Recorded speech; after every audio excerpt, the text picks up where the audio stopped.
ready to go. Welcome everybody to this rerun of the session that we had on Tuesday. We're delighted to welcome Asker back again. We'll introduce Asker formally and properly in just a few moments. But first of all, to say thank you for joining us. We are now beginning to get into the really interesting part of the Speaker and Influencer program. So now we've done the session with Dominic in the first instance, and we've looked at presenting with impact, how to really talk down that lens. We've done a couple of drop-in sessions to begin to think about your content. But now what we're going to do is to really get looking at you and how you present and how we build your confidence. So this session is about building that confidence. And I'm delighted to introduce Asker Lindholt, who's joined us today from Denmark and is this year supporting really the big middle section of our Speaker and Influencer program. Asker has been an international speaking coach for over a decade now, works around the world, does amazing stuff. Check out his LinkedIn profile, connect with him. He's one of those awesome people to know. Everybody should have an Asker Lindholt in their lives. So without further ado, Asker, over to you. Thank you, Adam. Thank you for the kind words and welcome to all of you. I'm excited. We have a little group here today, which is super cool because that means that you have a bigger chance that you can also speak here today and get some feedback. So that is great. Wonderful. In the last session, we were quite a few more people, so we didn't have time to have everyone on stage and speak, but that is great. Now, I want to tell you a little bit about the program and the intention and what I hope you can gain from today. So the first part of this webinar here, 3 hour, is all about creating a lot of confidence and really minimizing that fear. So you can put yourself outside of that equation and really focus on what's important, because ultimately it's not me that's important, but today it's you. It's all about you growing, getting better. And when you are speaking, it's also not about you, it's about your audience. Is about helping them. And if you feel confident, it's much easier to really focus on your audience and on your message. So we will be looking at that. And then the second part is all about discovering what your audience needs. I think a lot of speakers make the mistake. Let me just share what I know, and hopefully the audience will leave smarter, wiser.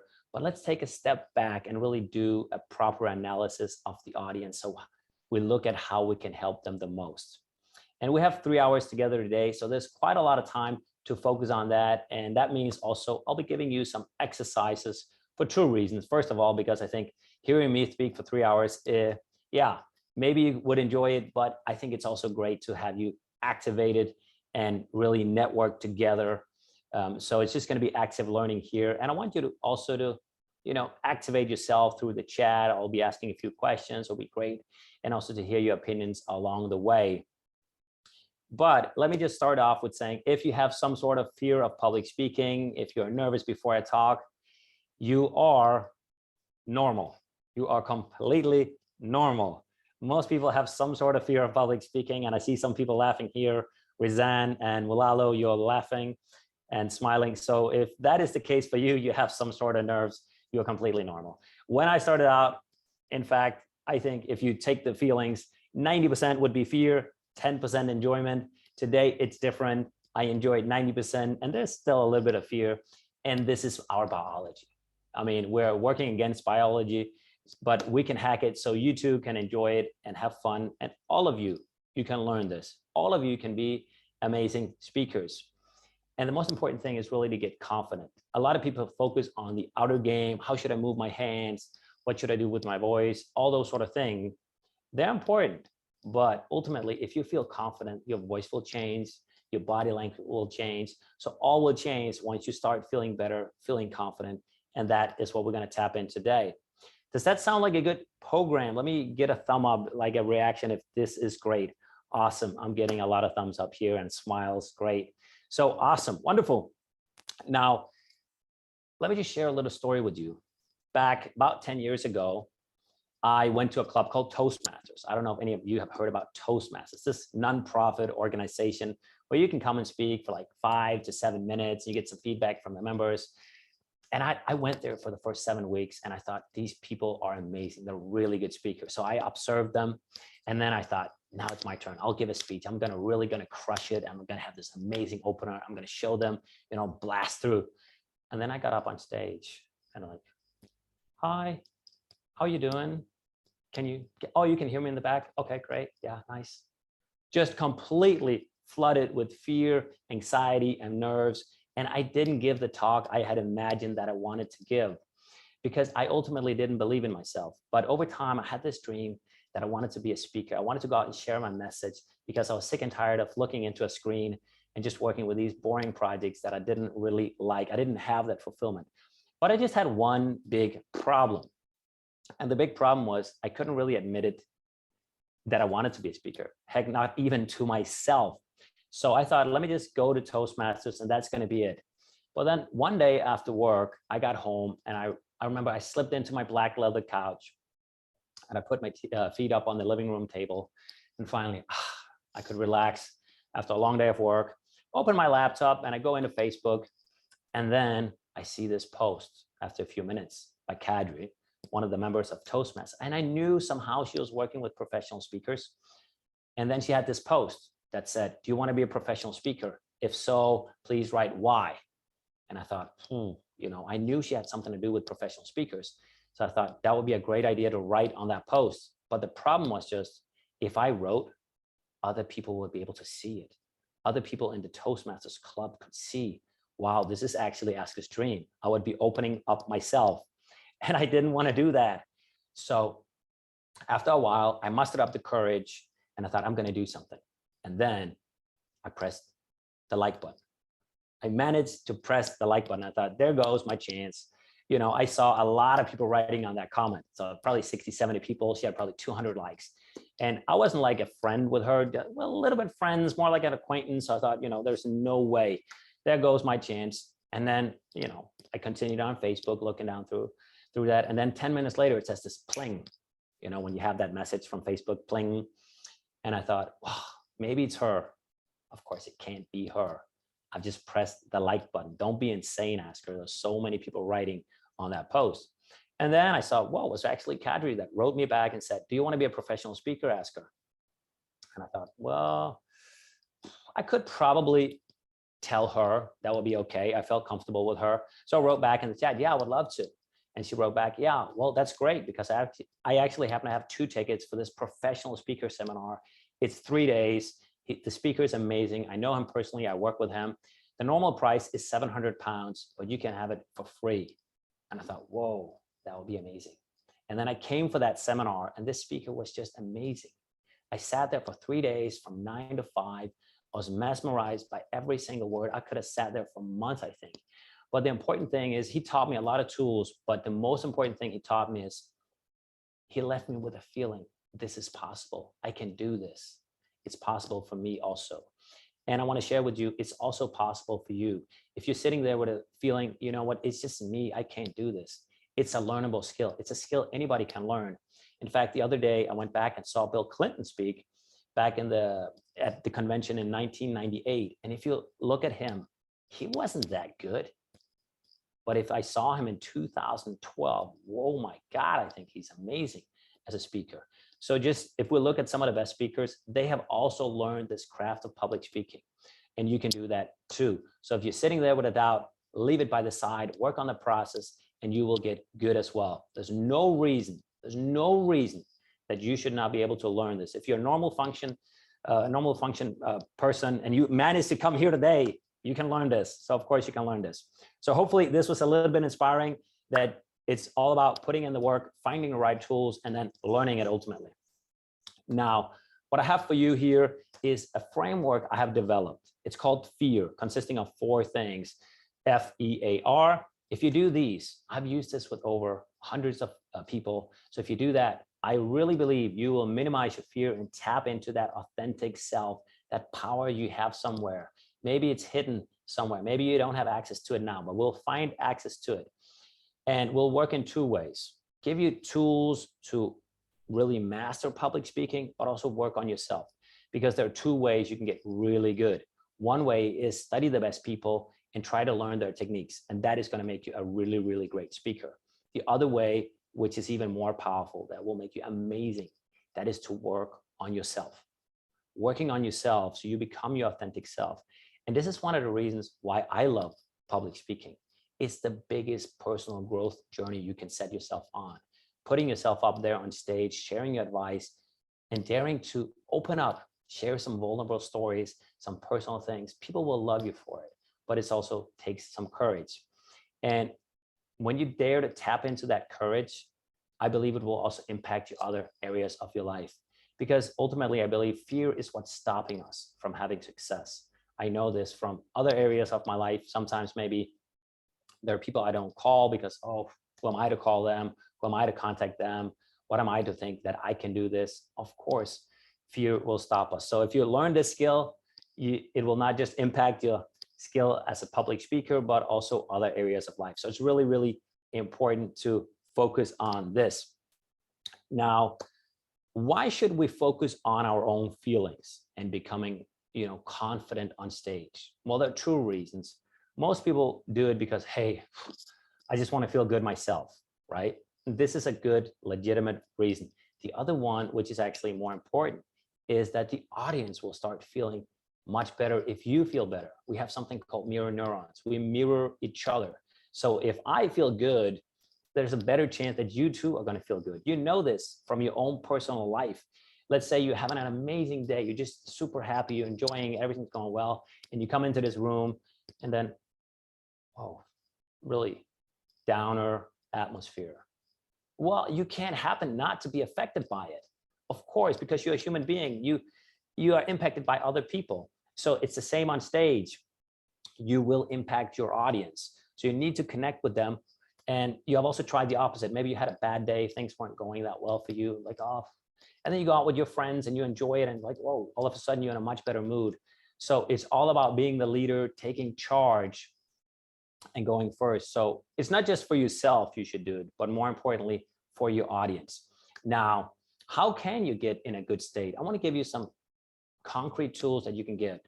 But I think we should look at what are the most successful people doing in the world? What are they doing to get in that state? The best people, what do they do before, let's say, a football game? They don't just start warming up like 5 minutes before a little chit chat. They have a proper routine for how they eat, how they sleep, and, they start the day before. So I would love to hear from you in the chat, and maybe also a comment from one of you. Write in the chat, what do you do? I'll give you a bunch of my tools afterwards and we can talk about it. What do you do to get into the best state? What makes you happy? What makes you excited? If that is the state you want to get in, I would love to hear from some of you, because I know you probably have some routines that you're already doing. Deep breathing, GHC. I don't see the full name. That's a pity. Music. I listen to Shania Twain. Yeah, she's great. Awesome. Deep breathing to ground myself. Wonderful. These are all good tips. Meditation to calm myself. Exercise to feel good. Ian is writing that. That's a good one. Yeah. Meditation is good. Yvonne is writing meditate, breathe. Music to motivate and be calm. Yeah, you can find the music that you want ultimately to get into that feeling. So these are all wonderful techniques. So what I'm encouraging you to do is really have a routine. Write it down. What are you going to do? So it's not just, oh, let me just do that one thing, but you have like a routine. So when you hit the stage, you feel like a winner. Boom, you are that good. So you flush yourself with great chemicals. And Mel is writing here, I like to make eye contact with the audience and a moment of silence. Great. All good tips. It's so important we connect with ourselves. I know you have seen the speaker who is too much out of their own bodies. Like, yeah, it's going to be great. It's amazing. Yeah, guys, I got something really great for you. No, chill out, man. Connect with yourself as well. Sure, we have to have some energy to bounce back and forth, but it's important to connect with ourselves. And Graham is writing here, stretching, loosening up. Also wonderful tips. I imagine a bland white canvas in front of me. Interesting, Yvonne. I never heard that one. But if that works for you, that is wonderful. You should do what works for you. Bland, maybe I don't know the word. English is only my second language. So wonderful. Let me share some tools that I use. One thing I like to do, especially also the day before, is to walk. Walking, we know, will reduce the amount of cortisol. The stress hormone cortisol, you burn that away. If you go out and run, If that works for you, do that. But if you walk, you don't feel danger. If you're in a dangerous situation, you will run. The lion is after me, and then you start running. Blank, okay, blank. Ivan is writing blank, not bland. So then go out and walk, have a great walk, let's say half an hour, if you can get some sunlight, and then look far away, look to the horizon. That is so calming. That's one of the reasons why we like to look at the ocean. We can look so far away. So go out there for a walk. And one of the reasons I like to walk is also, I can then practice my talk. Instead of standing in front of the mirror in the living room, it's like I forget my body because the body is doing itself. So I can just kind of, connect with myself, and I don't have to worry about how I look and so forth. It's just coming to me. Do you know those sort of experiences where you just feel good? It just comes to you. You don't have to, was my hair right? Oh, that was a wrong phrase. Got to start over again. So walking does wonders for me, and the research shows you really burn off that cortisol, so you can also have a better night's sleep. If you have a talk later in the day, a walk could also work wonderful, to get a little bit energized. Breathing is also one I use, and a couple of you guys mentioned it, that breathing works well for you. I want to share with you a little technique that I learned from a guy called Stig Severin, a Danish guy. He has his own institute called Breathology, and he has had several world records in holding his breath, and also has had the world record in terms of deep diving, going as far as you can under the sea without oxygen. And he showed me this technique that he uses. This is his favorite technique, and he really knows a lot about breathing. So let me just explain it to you. What I do, and I did this before the talk here today, is take your arms out, and we can do it together afterwards. Let me just explain it to you. So take out my arms here, and then I'll breathe in through my nose, because the nose is actually for breathing. And then I breathe in, and then I open my arms. I hold my breath a little bit, and then I will actually breathe out through my mouth, but like a pursed mouth, because it's on the exhale we relax. So what I do is this.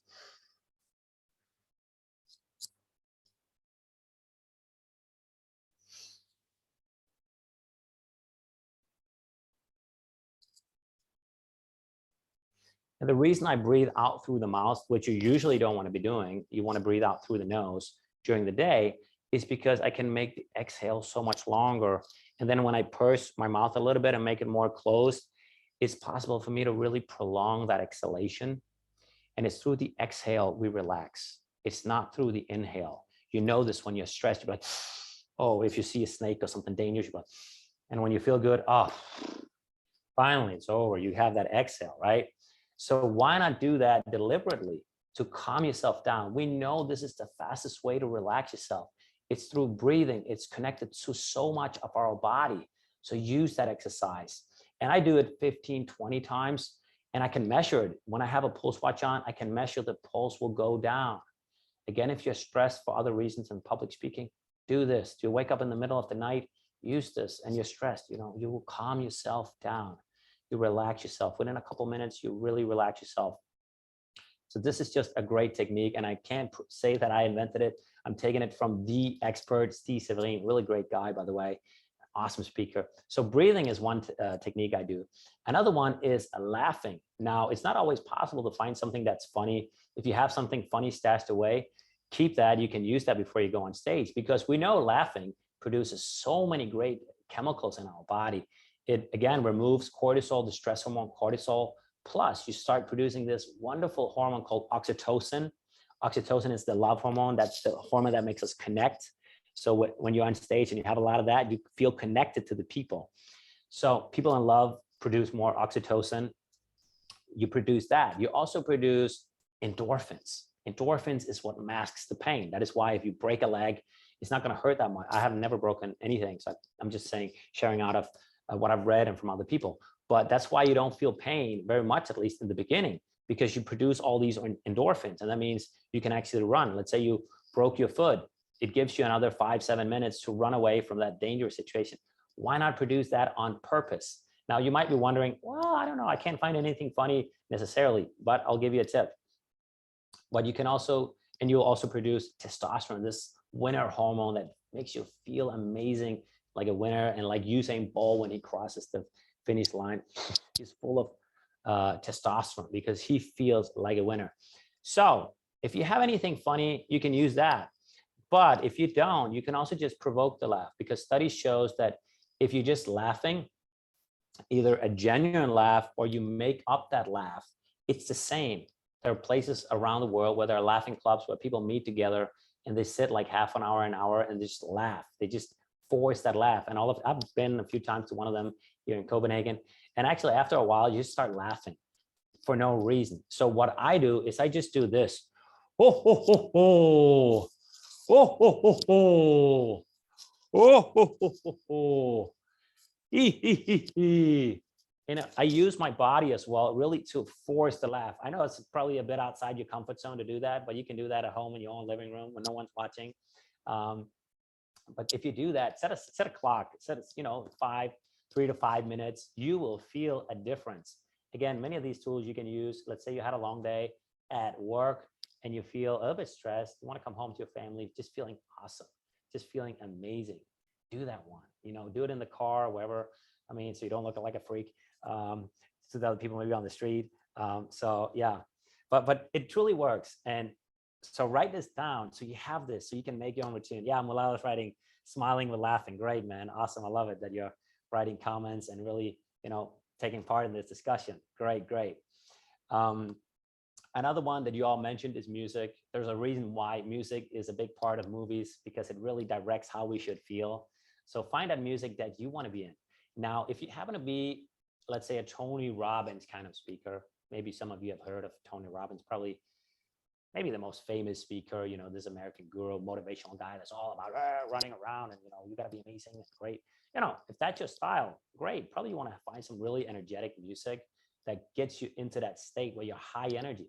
Let's say you're another type of speaker, because you want to find your style that is true to you. You don't want to find somebody else's style and copy Tony just because he's successful. Doesn't mean you're going to be successful with his style. One of you wrote meditation to calm myself down. Maybe you're that sort of speaker, which is more quiet, more introvert, that makes people feel, wow, I really got to connect with myself. I got in touch with some feelings that I hadn't gotten in touch with for years. And you leave with a different feeling, with this high energy. If that's you, use that. Maybe that is the music you want to be listening to, this music that makes you calm, relaxed, connect with yourself, where you can take in the audience. Whoa, So all the styles are good. And ultimately, you find the music you want to have to tap into your personality, right? So have a little playlist. That would be my encouragement for different scenarios. Probably most of the times you want to be feeling good, a little bit more energetic than the audience. So yeah, that would be one thing. Again, gratitude. Gratitude is one I love as well. I'm grateful. I'm actually very grateful that I get the opportunity to work with you, help you. But I also think about other things that I'm grateful for. Let's say for reasons, let's say it didn't go well. I always like to have a worst case scenario. I still have my 3 kids. I'm grateful for them. I'm grateful for Storm, for Mila, for Luca. I still have them. They're still the most important part of my life. Of course, I want this to go well, but if it shouldn't, I have the most important things in my life. I still have my wife who loves me and so forth. So think about the things that you're grateful for, because when you're grateful, the fear won't be there. You cannot help not to get rid of that fear when you're thankful and grateful. Having a routine where you think about that. One thing I like to do in terms of being grateful is actually putting the loved ones, the people I love, I take them with me on stage. I know this is a little bit woo-woo kind of thingy, airy-fairy kind of thing, but it will work because the mind is incredible. We can visualize things. So right here, I have the camera up here in front of me. I could place, and I do that. I place my kids here, I place my mother, place my friends, and they will look at me. They'll smile back at me. I'll take them in. I get that support from them. And maybe you can even feel that my energy changes a little bit because now I connect with them. I start feeling, wow, you can do the same. Why not create an environment where you bring the people you love with you on stage? If you do that and you have that white light shining down on you, just try to find them right now. The people that you love, try to connect with maybe 2 or 3 people and place them right there in front of the camera and have them look at you And it's okay if you need to close your eyes to connect with them and just see them smile at you. They love you. They want to see you do well. In fact, they're proud that you even step on stage. No matter how it goes, they're proud of you that you're doing this thing. Yeah, I can see you, Malala, you're smiling. That's great. Rasan, you got a little smile on as well. And Graham, you got a little smile. And Tom, yeah, the mind is incredible. Our mind is, it's amazing how we can visualize things. So if you do that, you're going to feel amazing. So this is really the first thing, is creating a great feeling. This is the framework in this system. Create a great feeling. Do the things that you want to do to create an amazing feeling. And I can see we got a couple of people who have tuned in. Welcome to you. Mel, you just tuned in, is that right? Maybe Claire, Yvonne, and Mark. So welcome to all of you that have just joined a little bit later. That's wonderful. You have come right now. We are talking about how to handle the fear of public speaking. So we've covered how to create a great feeling within yourself. Have a routine that you can use to really create that feeling. Now, the next thing is, I call it ego in this fear system. Ego means being your best version. Now, we all have amazing days, and then it's easy to go on stage and really crush it because everything's just going well. But we also have some days where it's maybe not going that well. And those are the days where we also need to really up our game. So one thing I think that works really well in terms of being your best version is showing the inside of yourself. If you dare to open up, share some things that are not working or that you have struggled with earlier, maybe in life, then you connect so much more with the audience. I don't know if any one of you have seen the amazing TED Talk by Brené Brown. Anyone has seen that? Give me a thumb up if you have.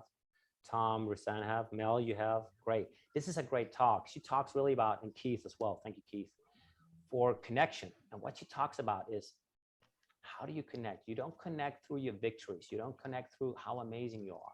How we actually connect is through similarity and vulnerability. So you don't need to be up here, this high pedestal. Sure, I come here today and probably there's a good chance I know more than you, but I try to meet you as equals. I know you are amazing at other things that I haven't studied. And frankly, it would be a little bit strange if, let's say I spent 10 years, really studied this a lot, and maybe most likely you have spent a little bit less time, but I meet you and I respect you for the areas you're good at, but also just as human beings. So connect through, find things where, you're similar to your audience. We all have some struggles. And that's why I was trying to share some stories also from the earlier part of my life where like, hey, maybe that's me a little bit right now. Maybe you're not, maybe you are also on that journey trying to become a better speaker. And you're like, oh, really? Asker was there that time and now he's here speaking. Well, maybe if he was there back then, maybe I can also get there or at least improve and get better. So do that. A couple of things that would be great for you to share and really to open yourself up and show who you are is share some frustrations you have. Maybe frustrations in your field. It could be personal things, but it could also be with other trainers. I'm sure you have things where you're like, oh, here we go again, this thing. For instance, in my field, a lot of people are teaching how you should stand with your body. How should you use your hands? And now there's nothing wrong in that. But I just know that if you start feeling amazing inside, your body will do much more of what it needs to do. You don't need to be an actor. You can just be yourself because you ultimately feel amazing. So this is one of my frustrations with this industry. So you could find something with yourself. It could also be a personal frustration. It could be like, I knew this would help my clients. I could just not get them to see this. It was so hard. I knew if you just took this one action. When I used to be a high school teacher, I looked at the kids and I knew, like, you don't have to do much. I mean, if you put in like a 10-minute good effort in every lesson, you're going to be fine. But if you have a 90-minute, would you just flush it away with Facebook and chit-chatting, all that? Of course, you're going to go nowhere in these 2 years where you have chemistry. But if you just put in 10 minutes, man, it's not that much. That could be a frustration for me, right? And so you could share that. Also share some fears you have that you used to be afraid of, or you're still afraid of. That'll be great. Your clients will connect so much with you, right? So fears is a wonderful thing. First times is also good because it shows part of where you started off. It makes you connect with them. Let's say you're talking to people in your industry that are new in the field, they're struggling. They're finding, oh, really? Oh, Tom, he was also struggling with client meetings in the beginning, or whatever you were struggling with, right? So like, oh, really? Okay, I got to learn this, right? So share some of those earlier experiences that you had. This is really going to make you connect. Wonderful. And if you can share a little bit of your failures, how you failed, that's going to be great. And why you want to do it is obviously to connect, but also once you then later share your victories, they're like, hey, he's believable. You know, Ian, he told me all this stuff you messed up around. Like, why isn't it true when he talks about this system that is going to be amazing to help me succeed? Yeah, probably it is. Because why would he otherwise have shown me areas where he failed at earlier, or whatever it is? So this is great. So share those things. Another thing that's really great is to connect with yourself first.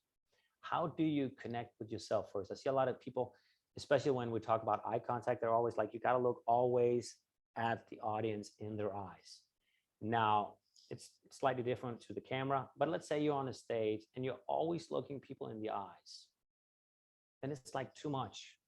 You know that when people have too much eye contact, it's like, whew, relax. You got to, you know, get a little bit away from them. So let's say you're in a therapy session. Most people, when they do therapy, they will have like chairs in a 45-degree angle for reasons, which is, oh, it's easy to have eye contact, but it's also easy to look away. It's the same. Sometimes we need not to have eye contact with the other person, because if I'm always having eye contact with the other person, I'm in their space. I'm not in my own space. And sometimes we need to have periods of time where we go into our own space as well. But of course, we also need to have eye contact, so we do connect with them, we do feel them. So the eyes can basically be in 3 positions when you speak. And you'll notice this also after today. If you go out and watch other people's eyes, how they move them. So one place is, of course, you can have eye contact directly with them. This is great because you get to feel them and connect with them. And I usually say have about 3 to 5 seconds, because that's enough time to really feel them, but also not intimidate them too much. So you have a connection there. The other place you want to have eye contact is when you get pictures, when you're sharing your stories. You want to be sharing stories, and you need to get a picture. And you can notice this from people. If you look at their eyes, let's say you ask someone later today, please describe your childhood home, and their eyes will go up to the side because they need to, oh, how did that look? Oh yeah, it looked like that. So when you're sharing your stories, you have created pictures that you want to, you know, take down, and then you want to share them. So don't be afraid every now and then to look up, just for a little bit, get the picture. And then the other place you will have is to look down when we feel, you know, you got to connect with yourself. When you connect with yourself, the audience will feel relaxed. Oh, he's in charge of himself. He's connected. And you're feeling what you need to feel, and they can then feel it. So ultimately, you'll be using your eyes in 3 ways: feeling, pictures, and look at them. So you're not always just looking at them all the time, because then you don't have time to go into yourself. If you look at great speakers, especially if you take a speaker like Barack Obama, especially in his younger days, you will notice that he looked a lot down to connect. You know, when he starts to talk, he's not just like, hey guys, come on. Like, he actually takes like this moment just to like feel, and then starts. So move in between these 3 and know that it's more important to connect with yourself, because if you do that, they will feel at ease, they will feel relaxed, and in good, yeah, they will feel, yeah, relaxed. They're like, this is comfortable, I'm safe. I hope that makes sense. Does it make sense what I'm saying? Or is it too woo-woo kind of thingy? Yeah, great, awesome, wonderful, great guys, you're participating. Yeah, this is great. Another thing to make you feel your best is to create a great environment for you. Like if you, let's say you were to speak at home, you would probably feel more safe than if you had to speak at a big stage you'd never seen. So one thing you can do if you go out and talk is to actually have the one that books you or someone else send you a few pictures, or make a small movie of that. And then you, of course, want to come early to the venue as well. Because if you know how it is, your brain is very much thinking where it's dangerous. Okay, where are the doors? How can I escape from this if somebody is going to attack me? This old brain is always thinking this. Maybe you're not thinking this consciously, But if you know the room, like, oh, okay, there's the exit out there. Oh, that's pretty great. Here's another door. And if they should come up to me, all these 50 people that look at me. So the better you know a place, the more relaxed you'll be. So get to know the room. If you have time, go there, see it by yourself.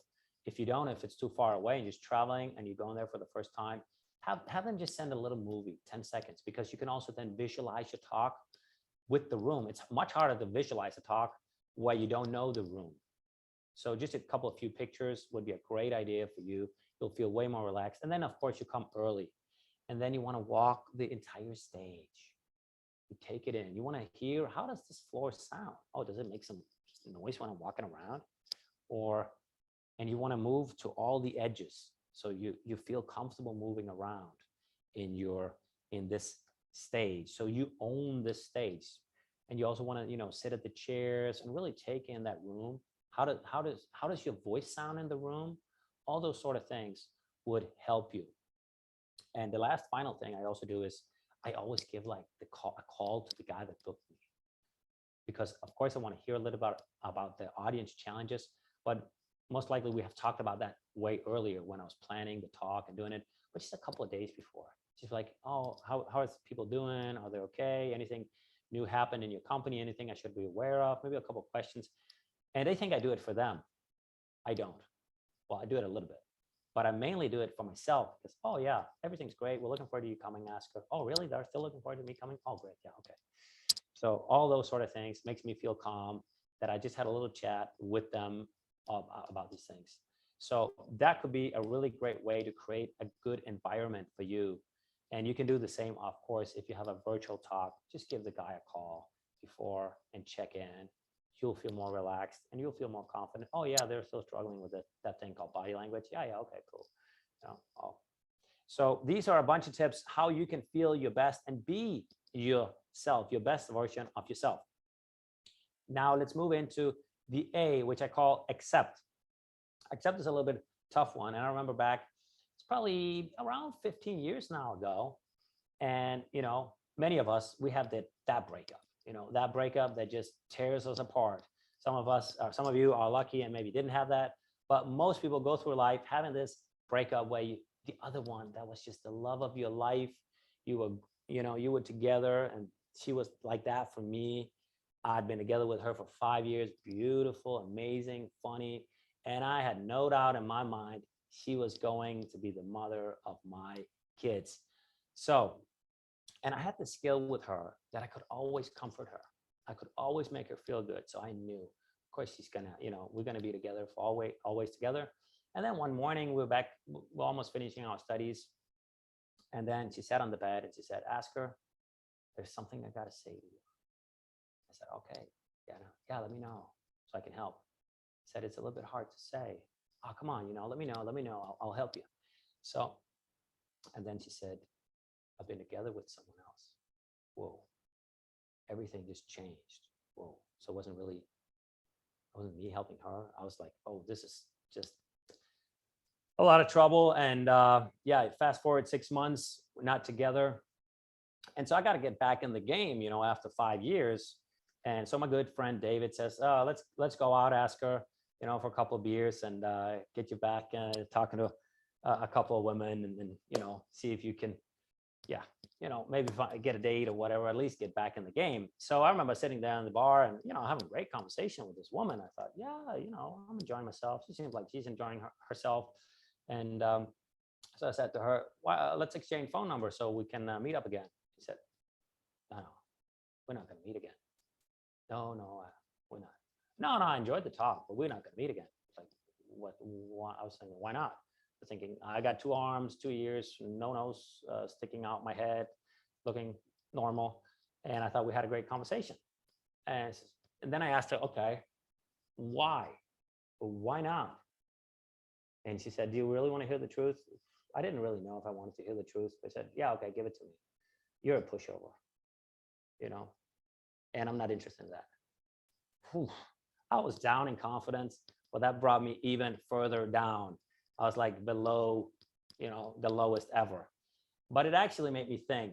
I was at that time in a stage of my life where I probably wasn't feeling very confident, secure. I thought, okay, you got to work a little bit on your confidence and those sort of areas. So it made me work on myself. And ultimately, what I'm saying to you here, when you go out and speak, most people will be really nice to you. If you go out and talk to them and they say, oh, could you please, well, did you like it? Yeah, they're like, yeah, I really liked it. It was a good talk. And, maybe they liked it, but there's also a good chance that they're not going to go home and do anything. So my encouragement to you is really try to get the hard truth out of people. Now, that, of course, is hard because people are typically nice. So a few tricks that you can use in order to really get to truth, because that is ultimately how you change. If you just keep doing the same thing, you're going to be making the same mistake over and over again. So a few things you can do is, once your talk is over, let's say you're out and you're having a cup of coffee with the other guests that heard you talk, just ask them, oh, what was your favorite part of the talk? Rather than the question, did you like my talk? Because they're going to be nice. So, oh, what was your favorite part? And they're like, don't really know. Well, probably there wasn't anyone. Or which parts of my talk do you remember? Which key points do you remember? Like, they can't fake it. Like, if they don't remember them, it's probably because it wasn't that great of a talk. If they remember, oh, everybody remembered that thing, well, maybe it's because you crushed it. You really did well. You had a nice story. And if they don't remember the other parts, maybe you should work on that. Now, I want to be nice to you and to everybody, because when I get a client, I will often ask them this question. Okay, who's your favorite speaker that you heard the last 6 months? And then please share with me what are the things you remember from his talk. And I almost never have anybody say more than 3 things. And imagine this is their favorite speaker in the last 6 months. So a fairly recent speaker they heard that they really loved, could be on a YouTube or out in a physical place, and they can't remember more than 3 things. So if you are out talking, if they can remember 3 things, that's actually really, really good. If they remember 2, sure, that's fine. 1, maybe you want to up your game a little bit. And of course, 0, yeah, you got to make some massive changes. So if you have 10 points, probably that's also too many. Just have a few and go deep with some stories. So but ask them that question, what do you remember? And what was your favorite part, rather than just the question, did you like it? Because in a way, if we ask the question, did you like it, it's like a little child. Can you please like me? Please like me, kind of thing. But this is the hard truth. So focus on that and you're gonna have massive success instead. Yeah. Okay. Another thing I just want to share with you real quickly is the focus on the process. I remember back 7 years ago when I started posting videos on Facebook, because I thought, now I'm going to, take over the online world. And I was out there with my friend Asbjørn, and it was January out here in Copenhagen. You know it? What is she? Nicola. Yeah, you're there, Nicola. So, maybe the Copenhagen Harbor. So we were down there and walking. I'd seen this guy who's great, with the selfie stick, making videos, getting loads of likes and getting booked all the time. So I thought, I'm going to do the same. I'm going to crush this guy. I'm going to show him, right? And I just remember in those 6 hours I was there, I was always focused on the wrong things. Oh, I had an error right there. Oh, somebody walked in behind me in the camera. I can't make that video. That's impossible. Or, oh, I forgot one word there. So I ended up spending 6 hours and I posted 0 videos. Instead of just focus, I was trying to make the video perfect, like perfect. There is no perfect video. There is no perfect talk. There is not. There is a great talk where people feel connected, they enjoy it. For some, it will be wonderful. For other people, yeah, it's pretty good. But I don't like it at all. If you go hear a talk, people will be blown away. This is the best thing ever. And they'll go, what? You're going to watch that speaker again? So there is no perfect talk, but I focused on the wrong thing instead of just saying, okay, let me just try to focus on one thing, the process, trying to get a little bit better, get a little bit more comfortable, and then working on that. The same for you. If you accept, don't look at the results, just focus at getting better. Like I just mentioned Bill Clinton earlier, in 1998, he wasn't very good. I mean, he was pretty good, but compared to his standard today, not very good. Today, whoa, I think he's amazing. Other people will probably think, nah, not that great, right? But a lot of people do think he's great. So focus on the process rather than just the results, and you will see amazing results in the end, which is the irony of it, right? So this is the A, accept the hard truth and accept where you are and move on from there, not the results. We get caught up in results and thinking, this speaker is amazing. Wow, I could never be like that. Well, you don't know what he did. You don't know the last 30 years, how much he worked at it. And there's a guy I like to follow. Unfortunately, he passed away, but he had written a great book called Peak, which is all about high performance, how people get amazing at things. And he said 40 years as a researcher trying to figure out how people get success. And a lot of times he would say there were people that come to me and said, he's just a natural talent. And his hobby was always to find out why were they actually successful. There was a reason why. He says, I've never ever found anyone that is truly amazing that hasn't had put in the work. For instance, he mentioned an example in the book with a table tennis player. And one guy, he just amazing reactions really, really quickly. He thought, this has got to be a natural born talent that's just so quickly. And then he later discovered that this guy, he used to play in this youth club where the walls were so close to the table tennis that he had to walk all the way up, right up to the table. So that meant that he, of course, had a lot less time to react because he was way close to the table. So he actually forced himself to read where the ball was coming much quicker than the others that had the space, could go back a little bit, and so forth. He always found a reason why people got successful. And it will be the same for you. If you put in the work, find the techniques, you're going to be so amazing. So this is the A. Is this good so far? Let me just hear the chat. Is this useful? Can you use this? Yeah, Graham's right. What's been your best part so far? We'd love to hear from you. You know, I'm throwing a lot of stuff at you. Nicola writes, High Performance, great book. Yeah. Visna. Is that a book I recommended, or was that a new book you're writing, Graham?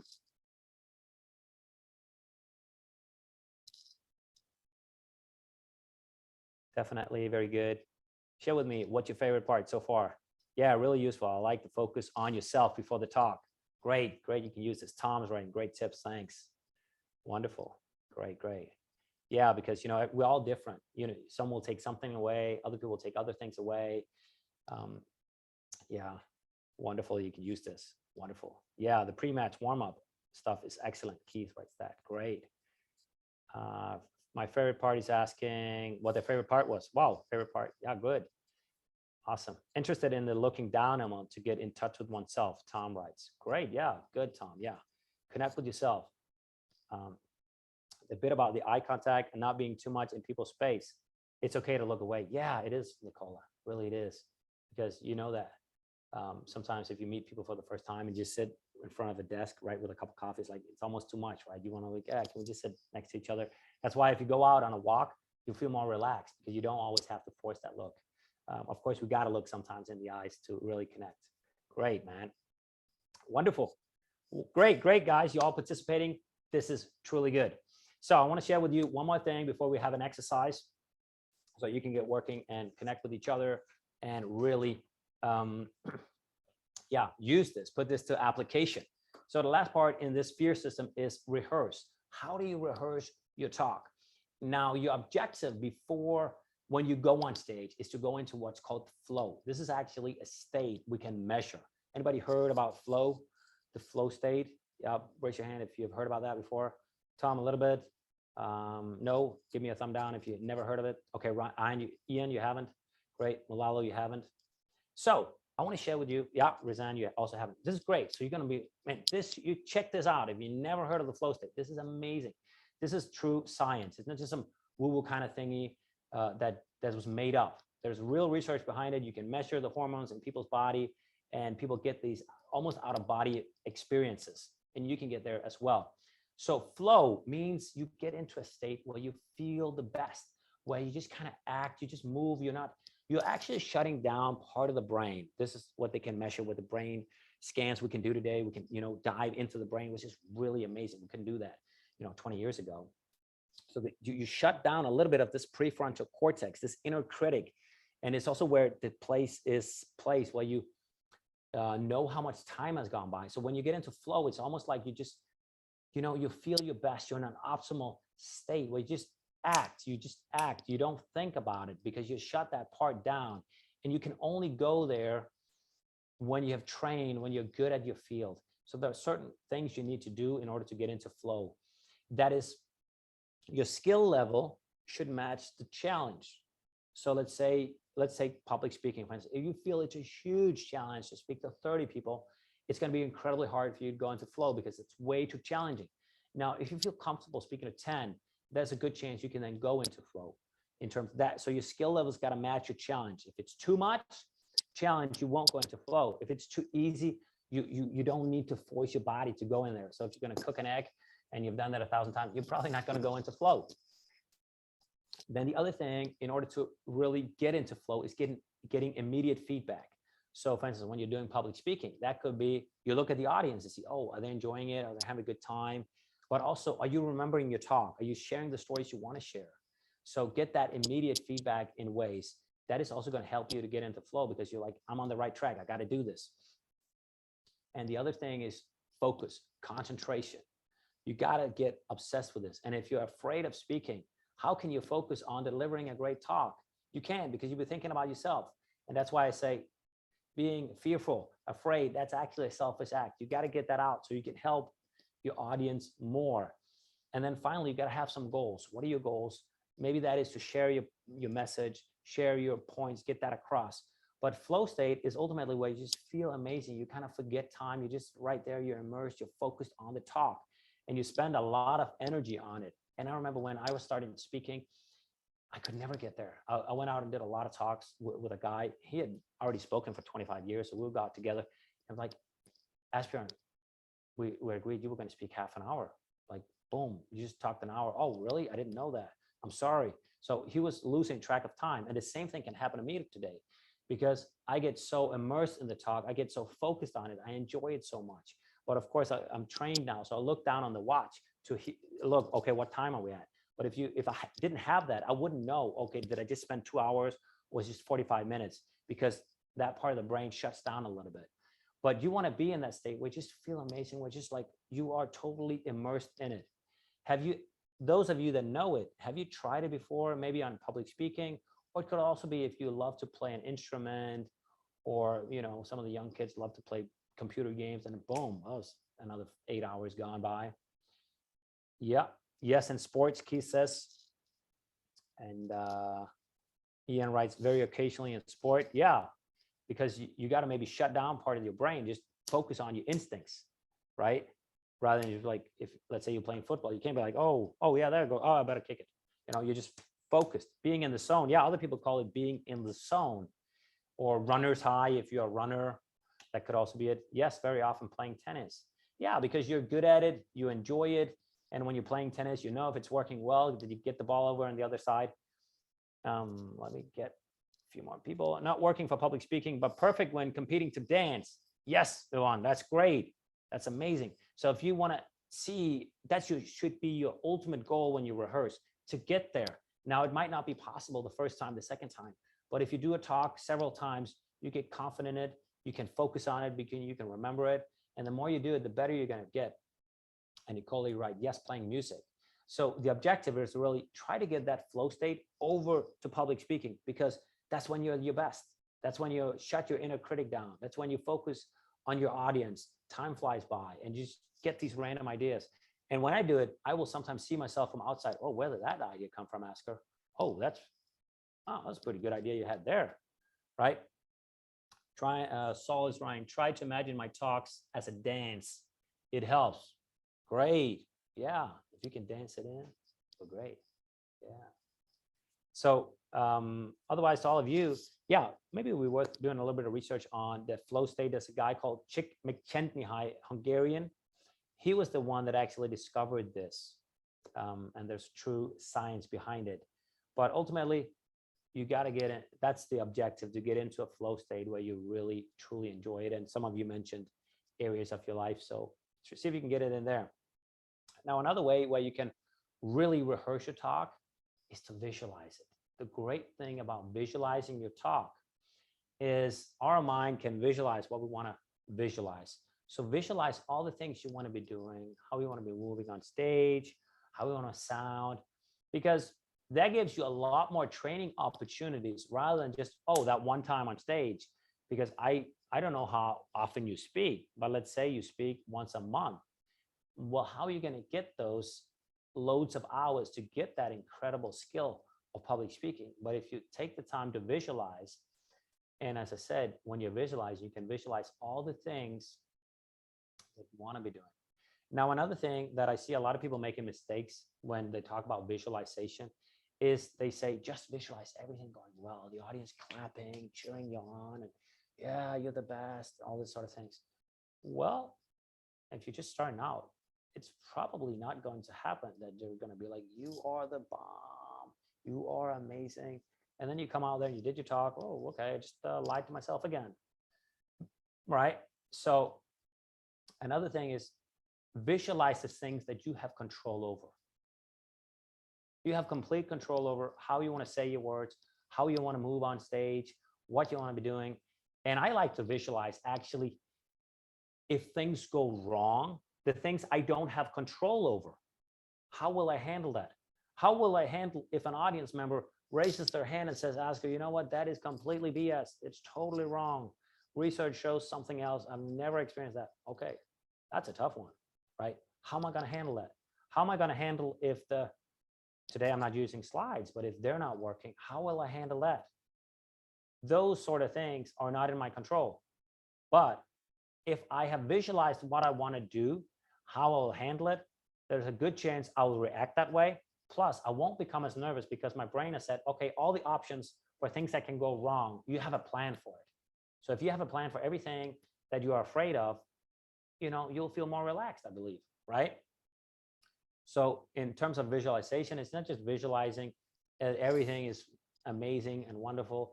Visualize how you handle situations that potentially could go wrong. Don't visualize yourself stumbling over the words, because you don't want to be doing that, because then you're just training to do that.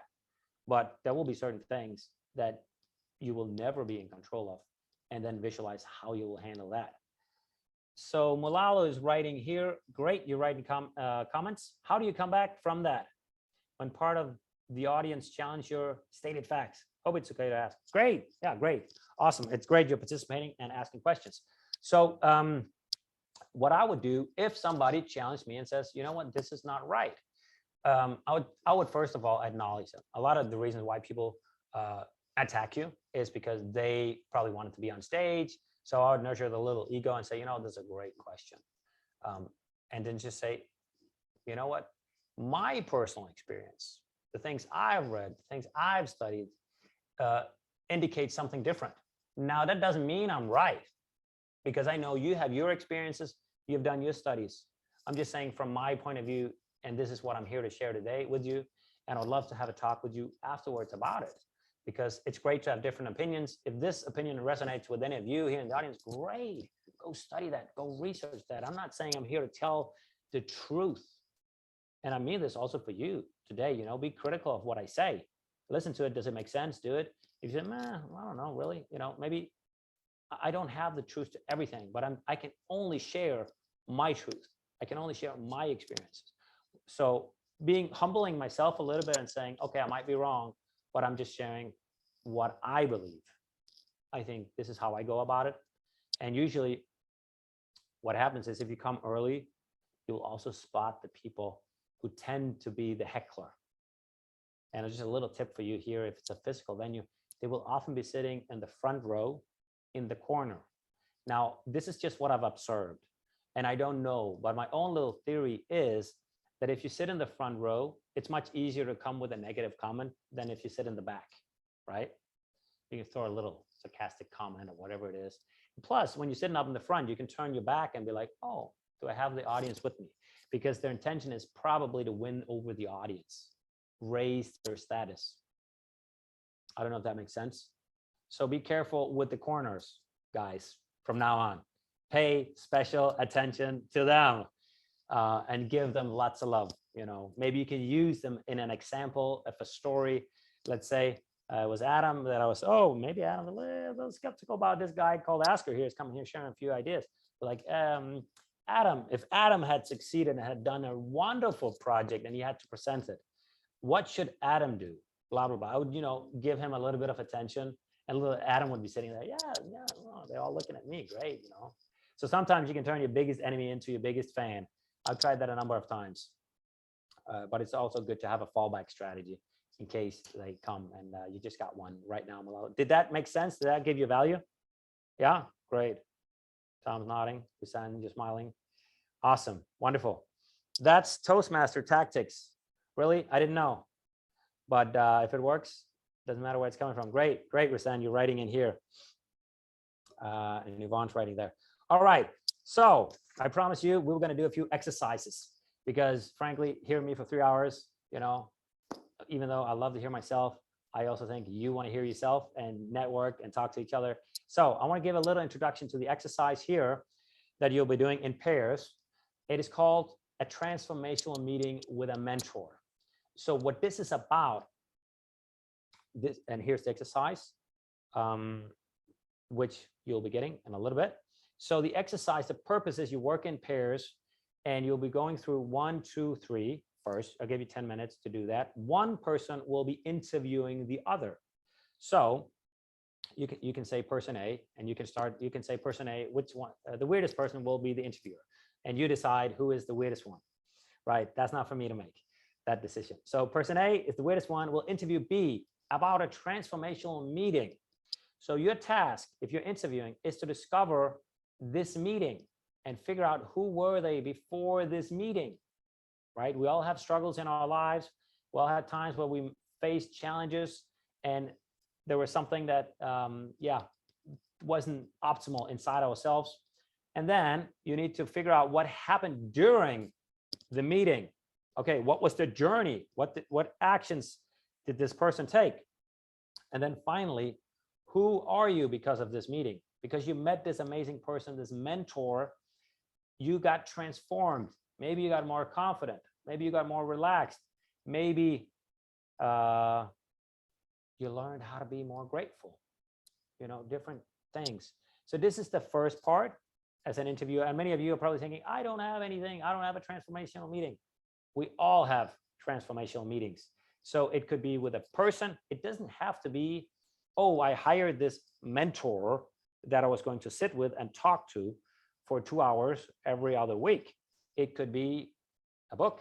It could be your child. It could be a teacher. It could be your mother. Different people have impacted us differently. So it doesn't have to be in this formal mentor setting.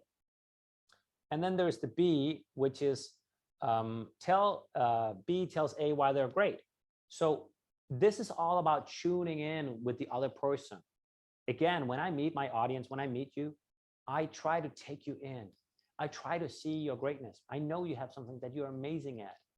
And I try to do that. For instance, the other day I was at the medical school speaking, and then I thought to myself, okay, because I do this question as well, I thought, why do I respect them? And then I thought, oh, I respect them because, you know, they're trying to help people and make the world a better place. And that's that.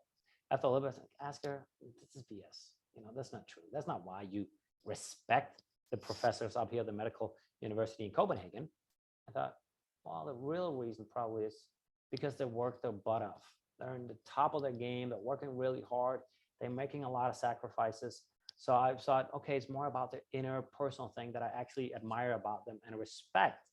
So when I meet people then, and I've done that work, they will hopefully feel it. I feel different inside because I meet them energetically different rather than it's easy when you get on stage, especially if it's a big stage with the lighting on and okay, there are a lot of people looking at you, you can have this kind of rock star feeling that you're better, you know more. But this is not how we want to feel. We want to meet our audience as equals, not below them or above them, but as equals. Now, it's great that you probably will know more than your audience about your field, but that doesn't mean you're trying to put yourself above them, but they're great in other areas of life. So figure out that and share it. And then there's a follow-up. Share your findings from the exercise. How did it feel to be mirrored, and so forth. So just have a quick glance at it right now. And then Adam will then send you out in pairs. So I'll give you 30 seconds and then I'll take questions to, because I don't want to send you out and then be like, oh, I don't really know what I should do. If it's much better, then you just ask me the questions now if you're in doubt. You don't have to have found the meeting. That's why the other person's there to help you. But ask the questions. Don't rely on, oh, I hope my partner knows what this exercise is about. Yeah. So you can take either a screen dump of this, I know, or I think Adam has also put it up in the group somewhere. Is that true, Adam? It is Asker, yeah. It's actually, if everyone logs into either Propulsion Pro or NextGen Planners, you'll find the exercises in the activity feed in the speaker and influencer zone. So I've posted it there as well. Okay, so Keith here is writing, can you run through the high level again? Not 100% clear on this. Great, Keith. Awesome that you write this. Wonderful. So by high level, is it more question 1, 2, or 3, or all of them? Yeah, sorry, Asker. I'm just not clear in terms of what we need to do. So could you just? Yeah, great.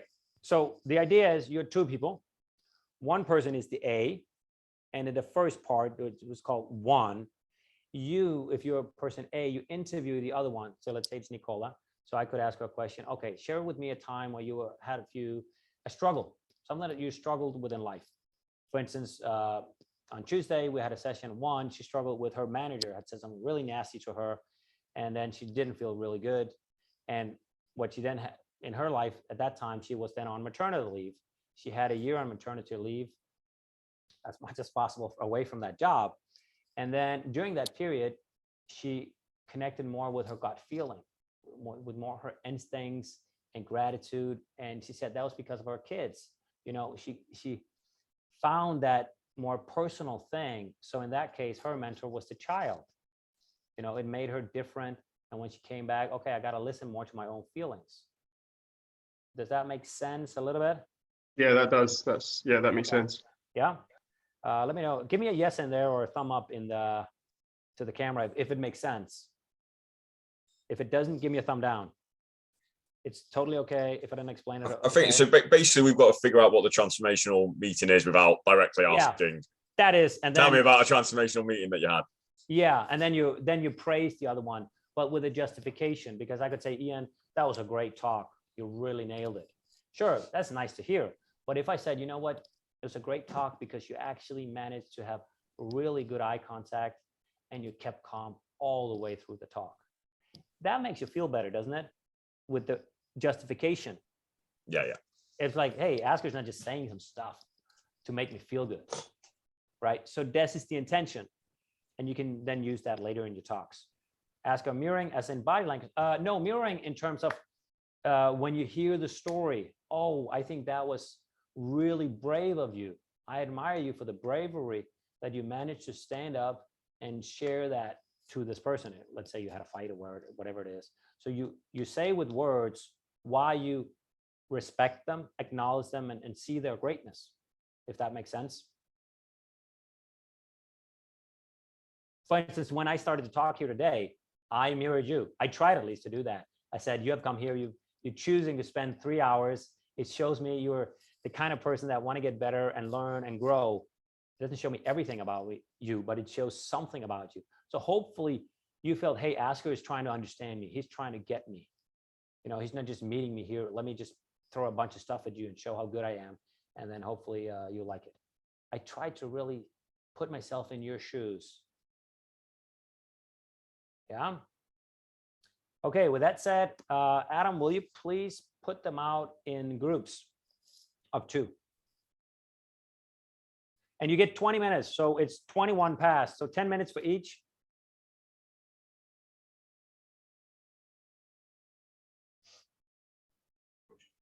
I don't know. Did you have a hand, Kate? That I didn't see it, sorry.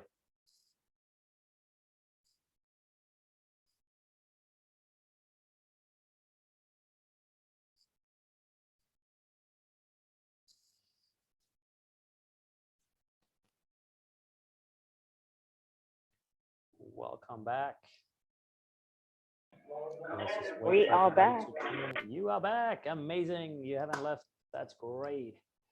And Thomas is smiling as always. And Lala, you got there with a smile too. Hey, Mark. Let's see if a few more people will come back. There we go. People are coming back. Great. Wonderful. Great. I hope you still people coming in. I hope you had a good time in the exercise, that you got some value out of it. I would love to hear a few comments from you. You can, just raise your hand and then I'll pick a few of you to hear some of the reflection. Was it useful? Did it give you something? Yeah, so I'd love to hear that. Just kind of catch up together as a group. So yeah, Graham, you got a hand up. Let me hear what you think about this exercise. That was really interesting. I wasn't 110% clear of what I was doing going forward, but I had a good idea. It found its own result. I was with Keith Boys, and we both spoke about work kind of issues we've had in the past. And it was strange because they were very, very similar in many, many respects. But I was going on Keith's story, and my heart was going with him and what was happening. So I felt as kind of following that natural track quite easily. Yeah, I thought it was really interesting and not what I expected. Great. And you connected because of your similarity, like you said. Yes, and a lot of similarities, different stories, but a lot of similarities. And you can understand the road that they've traveled on. Yeah. And the decisions they've made since of an outcome of that. And Right. both of us have made quite important decisions. And a big part of that was what we've been through. Awesome. Wonderful. Thank you. Yeah, really good. Thank you for sharing that, Graham. That's great. I would love to hear from one or two more. Yeah, Ian. I'll take you afterwards, Ivan. Yeah, so I was with Brian, and I think it's that thing, you do find that sort of connection. Ours is similar, so we're kind of like different journeys. So I've been doing it like 10, 12 years. Brian sort of changed his career to go and do it, and he's starting out with like the technical thing, but he's sort of going, oh, well, I've been there. You know, I kind of know what it's like at the start, and that side of it. And it's also, you know, it's also nice when they're sort of reflected back to you, sort of bigging you up a bit. So you big them up, and you're like, oh yeah, well, I mean, fair dues, you changed like career, and then equally when they do it back to you, you know, the stuff that you've done, and you find that sort of what you've got in common. That's what you seem to focus on. It seems that's sort of, you find that connection, don't you? Yeah, and that's the thing. I mean, all the stories are almost told, but we still love to hear a new story. I mean, maybe the conclusion is the same. And did you feel you connected well then with Brian, that you know him better? Yeah, we just started having a kind of conversation that was just a bit off script. Well, I mean, that's amazing. In 20 minutes, you can really connect closely. That's great. I mean, I often have this experience when I do this exercise that people say, hey, in these 20 minutes, I've got to know this person way better than a colleague I've worked with for 10 years, right? Because we do this. So yeah, thank you very much, Ian. Yvonne, you also had your hand up. Yeah, I did. Mark has just shared with me, so thankful that the universe has placed us in the same room together, and I could say the same. Because once again, I'm just reminded of how what inspires you and what motivates you is what transforms you. And that was evident in the stories we shared with each other. And it was just, wow, you know, it's touching to connect on this level. And it's a few levels deeper than what one would usually have the opportunity to do when you just have a meetup. We're actually having real conversations, and this process, for lack of a better expression, of what you've given us allows us to really go where we need to go and really get to know each other and connect. So yeah, that's what came up for me. Thank you. That's wonderful. Great to hear that you connected on a deep level with the one you worked with. Great. Kate, I'd love to hear from you. Thank you for raising your hand. No worries. I just kind of wanted to come at it from a different viewpoint, if I may. I was in a room with Nicola, and whilst I echo all the comments made about kind of a deeper understanding and the process that's been followed, what was interesting is that as a BDM, I found myself wanting to ask Nicola more and more and more and more and more. So actually, I think it was the technique that I took away from transformation and mirroring language and that conversation, because actually by mirroring the transformation that she's gone through and asking the right questions, all of a sudden it was no longer a conversation or an attempt to data gather, because quite frankly, that's what we went in to do. it was then about her story. So I then echo the comments that have already been made. But for me, it was the technique, and the technique then actually drove wanting to engage and wanting to actually find out more and more and more. Great. Thank you for sharing that, Kate. And this is why we're doing this, because you can use this technique on stage as well. Now you did it just one-on-one because I wanted you to experience that more closely, one-to-one. And maybe it's also a little bit scary for some people to just open up in front of, let's say, 20 other people. Maybe it's easier one-to-one. But if you do this on stage, I mean, you're going to have a whole different impact on the audience. And like Kate says, I just wanted to ask more and more questions. Think about it, having an audience that's sitting there craving, let me hear what's coming next. What's next? What's next? Oh, I want to ask a question. And think, oh, maybe I get a chance to ask Nicola after the talk about something if it hadn't been up. These sort of things is going to make them queue up afterwards, going to buy your book, or maybe you get a chance to talk to them. So this is really great stuff you're sharing. Malala, you also have your hand up. I'd love to hear from you. Yeah, for me, it's more like peer pressure. I just had people saying I was with this person, I was with this person. It's like we are the last ones left. So from my side, I was with Tom, who's in Pietermaritzburg, and I'm here in Thohoyandou in Limpopo. So it was nice that we were connected, because with us, I shared my story first, and then as he was giving me feedback, it was just exactly what I went through, like the transformation that I had when I met with my mentor last Friday. And when he was giving me feedback, he was just describing exactly that.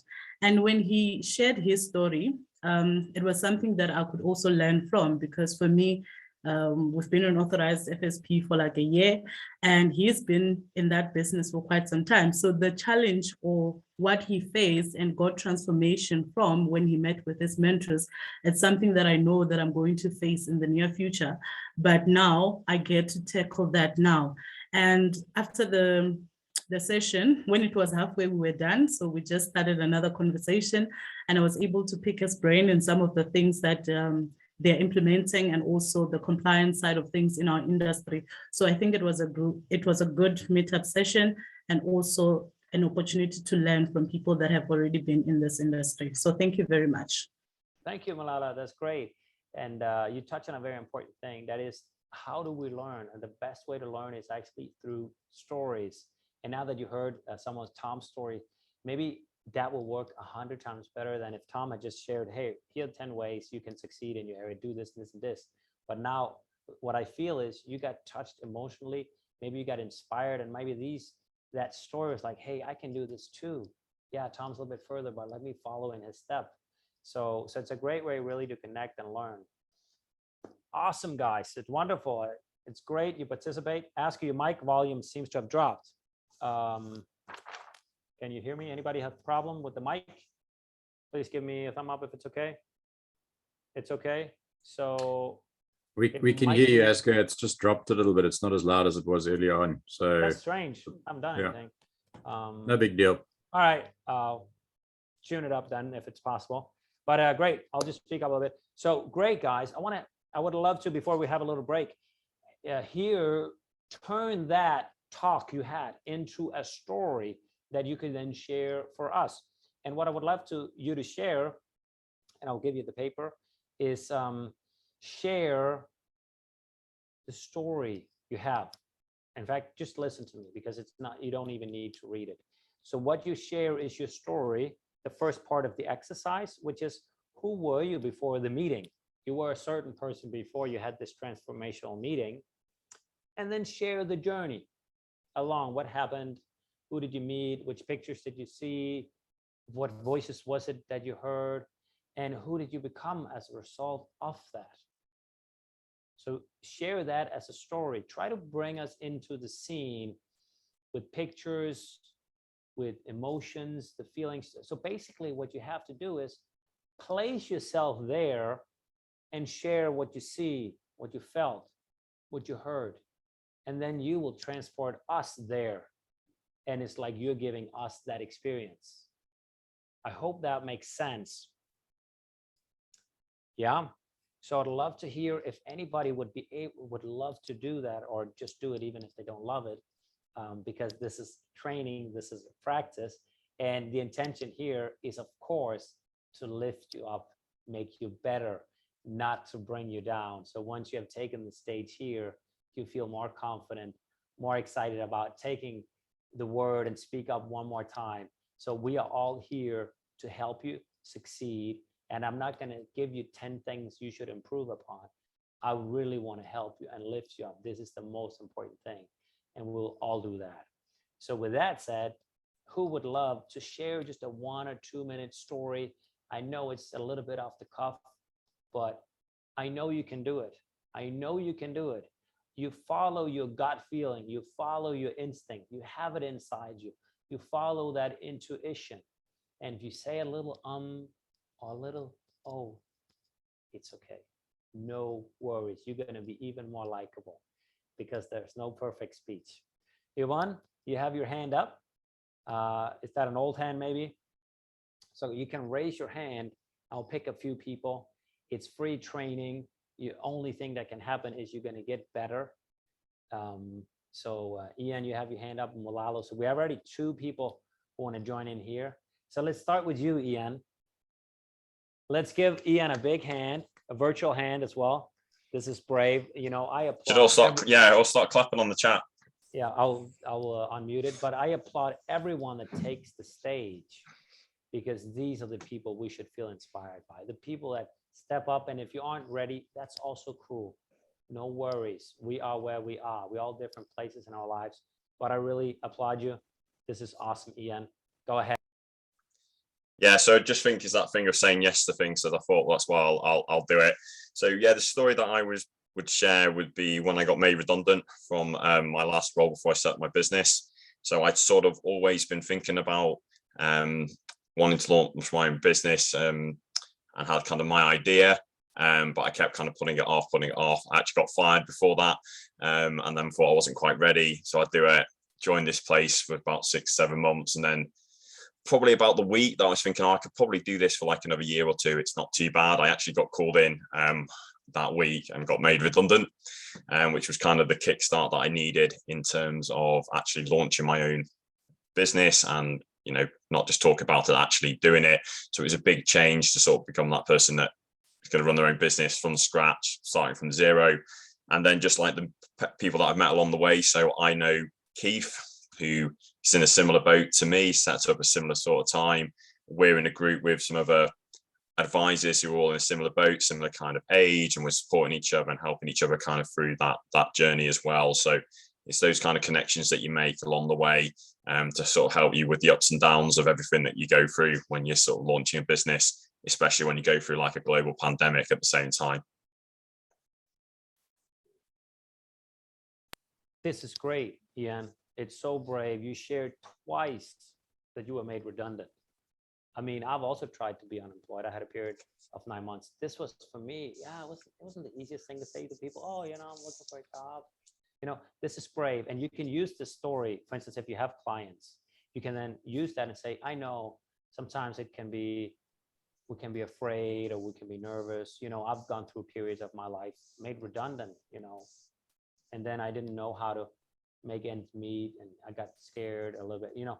See if you can, you know, I'm just making stuff up, but if you meet people and then you can connect with them through that story, if they're also struggling, and say, maybe sometimes you got to follow that feeling that is what you truly want, because you had that call that you wanted to have your own thing, right? And maybe you had it even before you were made redundant. Yeah, definitely. The pure fear kicked in about 4 or 5 days after it. I vividly remember it just kicking in going, oh, shit, what have I done? Yeah, but this is so great. And we all have this. You will connect so much with your audience if you share this great story you have there. This is really wonderful. Great. Thank you, Ian. Give Ian a big hand. It's wonderful. And we had you, Malalo. Let's give her a big hand as well. There you go.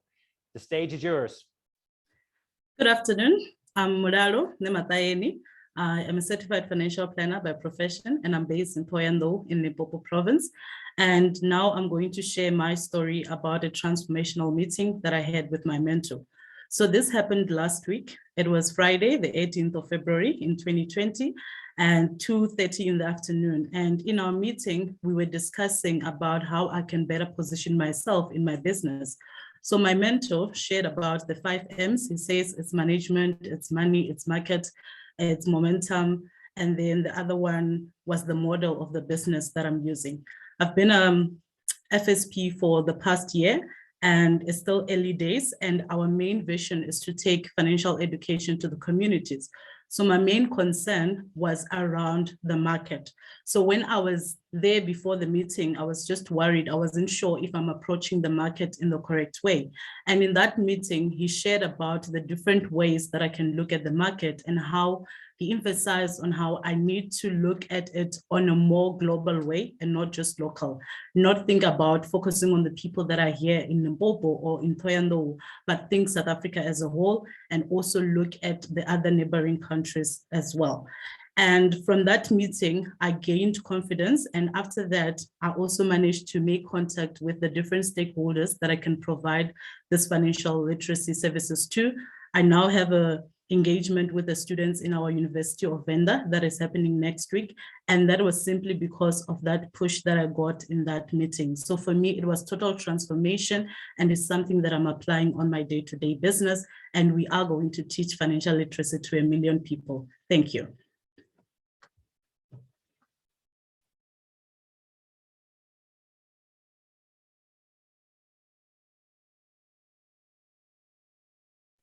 You still muted, Oscar?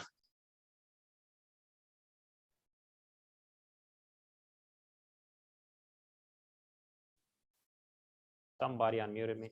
Yeah, there we go. Thank you, Malala. That was a great talk about mentors. At least that's what I heard, and I take with me that mentors are there not just to give us information. Obviously, your mentor gave you some great information, but it ultimately also sparked your confidence. And I can hear that in your voice. You say, we are going to teach this.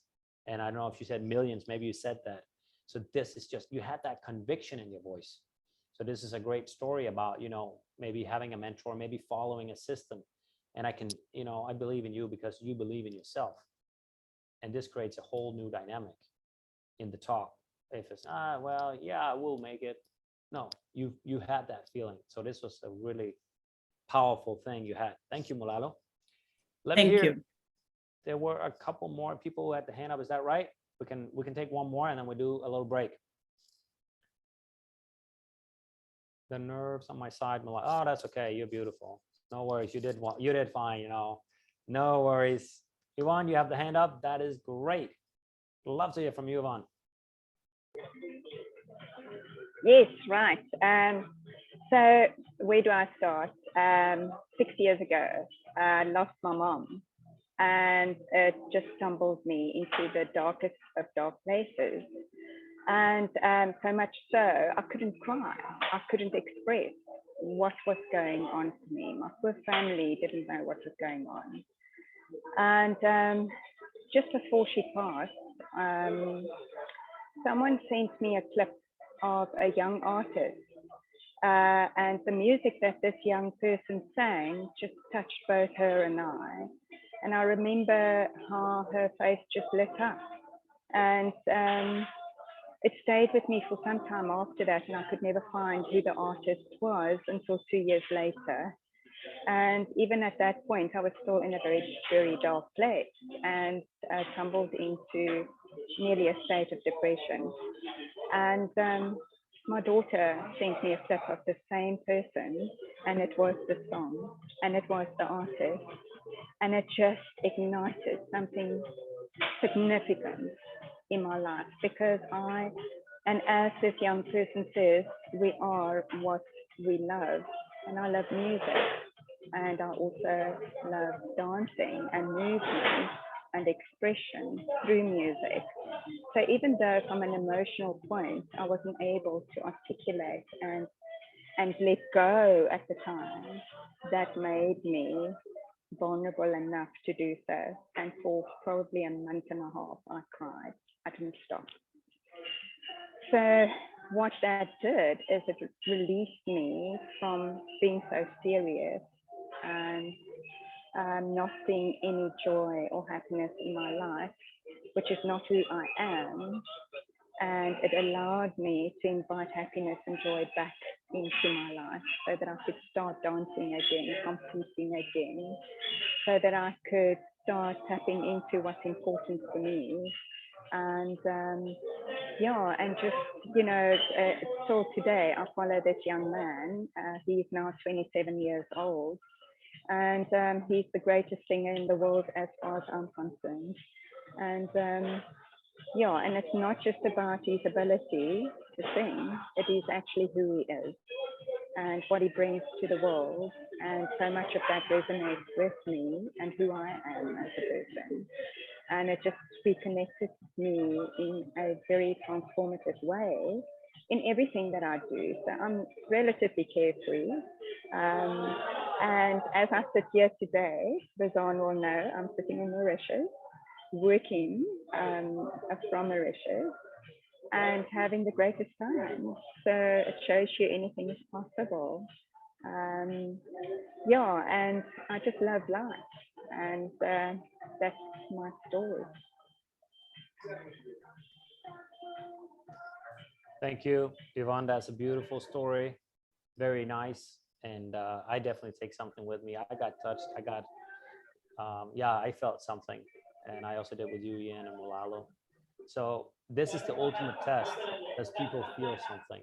And I felt something because you dared to open up, you dared to share these things. And yeah, this is a great story about overcoming something, a hardship, and coming back to your roots. So this was, yeah, truly beautiful. You can use this also in your talks. Maybe you change it slightly to fit the financial world or whatever it is, but we connect because we've heard these 3 stories now. So much more than through here 10 great ways to invest your money or whatever. But can you put on a personal touch? They will connect with you and they will do much more business with you, and you'll be a whole different speaker. You don't just share content, you change people, you become that mentor, and this is beautiful. So really a big applaud for all of you that share the story, and to all of you listening. I think we should take a little break because you've been working hard. You've been hearing these incredible stories just now and participating well. So I want to give you a 10-minute break, loosen up a little bit, do the thing you need to do. So we'll meet here 5 past, and then we'll work on how to discover what your audience really needs so you can then give them that. So I'll see you back here 5 minutes past. I'm not going to say the hour because we're all in different places, but 5 minutes past. See you guys in 10 minutes. Hey, Nicola, good to have you back. Hey. All right. Hey, Malala. Hey, Graham. Good to see you guys back. Hopefully you got a little bit of stretch. And hey, Yvonne, a little bit energized. So yeah, wonderful that you've put in a lot of work. Really, you've been working well for the last 2 hours. So that is great. We have still yet 1 more hour. I'll try to give you a lot of stuff that you can use so you can create these incredible talks that aren't just giving content, but really making people change behavior, start believing in themselves, and so you can stand out. So let's just see if everybody is coming in. Are you here? Also, there are a few people without the camera. Keith, Tom, Yvonne, you're here. Great. Yeah, awesome. Wonderful. I mean, it's okay if you prefer having the camera off. It's just to make sure you are here. Wonderful. Tom and Mark, are you also here? Great, Mark. Wonderful. And you are hopefully also back, Tom. All right, I will start now. So this second part here is all about discovering what your audience needs, because a lot of people start in the wrong place. They start thinking, what should I say? Or maybe they start looking at, what do I know? And then give that to the audience. And one of the big mistakes a lot of people make, and I often also fall into this trap myself, but now I have the tools hopefully to avoid it, is once we will learn something, once we know that, we tend to think, oh, it will be easy for other people to learn, or how was this ever a problem?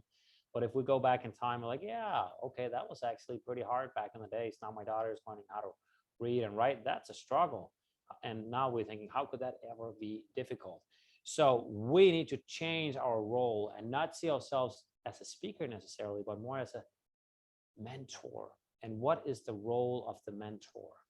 Talked a little bit about it in the exercise, but the mentor is really to lift them up, to help them from the right place. and not to use our own little ego. So for instance, just let me give you a little example here. Before I prepared these 3 hours, a few years ago, I would probably have given you less time for the exercise because my own little ego would say, hey, Asker, you got to prove them. You got to show them how good you are. And then giving myself a little bit more time. Now I went back and thought, okay, how can I help them the most? Is that by me talking another 5-10 minutes?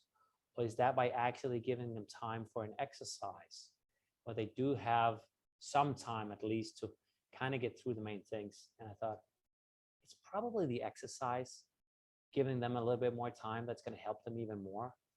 I thought, okay, leave your ego out and I should give them slightly more time. Maybe I could have given you more time. I don't know what the right amount was, but anyway, it's just to give you an example. You're not on stage or speaking to camera for your own reasons. Of course you are to some degree, but the intention should be help them, lift them up, do what's best for them. And if you help people get what they want or what they need, you will also get what you want. But so I used to take the stage for the wrong reasons. And I didn't know that for a few years, why I wanted to get up on that stage. But as I started learning more and more about myself, because public speaking is also personal growth, and I discovered probably why I had it like that. And many of the things we're struggling with comes from our childhood. And I remember one day, it was back in 7th grade. I come home from school and I was so proud because I had this B+ in math. And I remember my dad, he cared a lot about science classes, scientific classes and math and these sort of things. Like school was important. You got to do well in school, son, would always say. And he was having a hard time saying, I love you. In fact, I don't think he's ever said that. But so he had a little bit of a hard time showing me how much he loved me, how much he cared about me. So I was ultimately craving that love, that attention, and getting that, because when you're a kid, the two most important people in your life are your parents. They're basically your ticket to survival, and you want to prove them or get that attention, that love. So I remember I came home from 7th grade with what I considered pretty good grades, and I was like, I'm going to show Dad that I'd done well and hopefully get a little pat on the back and, you know, well done, son. I was hoping to get that. I was a little bit anxious still, but I remember I was coming home. I was walking on the street where we live. We lived up in this house up on the little hill, white house. And I walked up on the hill, and then my dad came out because he was a high school teacher. And then he was going over to the school to teach. And then I met him right there on the street. And I remember still holding my grade sheet in my hand. And then I gave it to him, look, Dad. And then he looked at it and he said, what's that? Why isn't that an A, that B+? What's that C doing there? And you even have a few Ds. Whoa. My confidence completely was diminished, my self-esteem, and I didn't feel really worthy. And that feeling came to me. I'm going to prove, I'm going to do better. I'm going to try harder. And when I then stepped on stage, it was like a cry for, please clap, please like me, please tell me I'm amazing, please like me. This is a bad place to go on stage if you have some internal stuff going on in yourself. But if you can relax in yourself and be like, hey, I'm actually there to help you. So Malalo, you have a question. We're going to take that in a little bit. So if you have a couple of questions, you can just write and we can, bundle them together. But the other thing you should have is you should lift them up from where they are and take them. That should be your role. Leave your little ego outside. If you got some issues or you got to think, you got to prove them, that's not why you're there. You're there to help them. And I want to read a little passage from a Danish guy called Søren Kierkegaard, a very famous philosophist. So if you're interested in that, I think he describes very well the role of a helper. He's written this piece, which is called The Art of Helping Others. So I'll just read that to you because I think that it really encapsulates very well our role as mentors and as speakers. So here we go. If one is to truly succeed in leading a person to a specific place, one must first and foremost take care to find him where he is and begin there. This is the secret in the entire art of helping. Anyone who cannot do this himself is under a delusion if he thinks he's able to help someone else. In order to truly help someone else, I must first understand more than he, but certainly first and foremost understand what he understands. If I do not do that, then my greater understanding does not help him at all. If I nevertheless want to assert my greater understanding, then it is because I'm in vain. It is because I'm vain or proud. And basically, instead of benefiting him, I really want to be admired by him. But all true helping begins with a humbling. The helper must first humble himself under the person he wants to help, and thereby understand that to help is not to dominate, but to serve. That to help is not to be the most dominating, but the most patient. That to help is a willingness for the time being to put up with being in the wrong and not understanding what the other understands.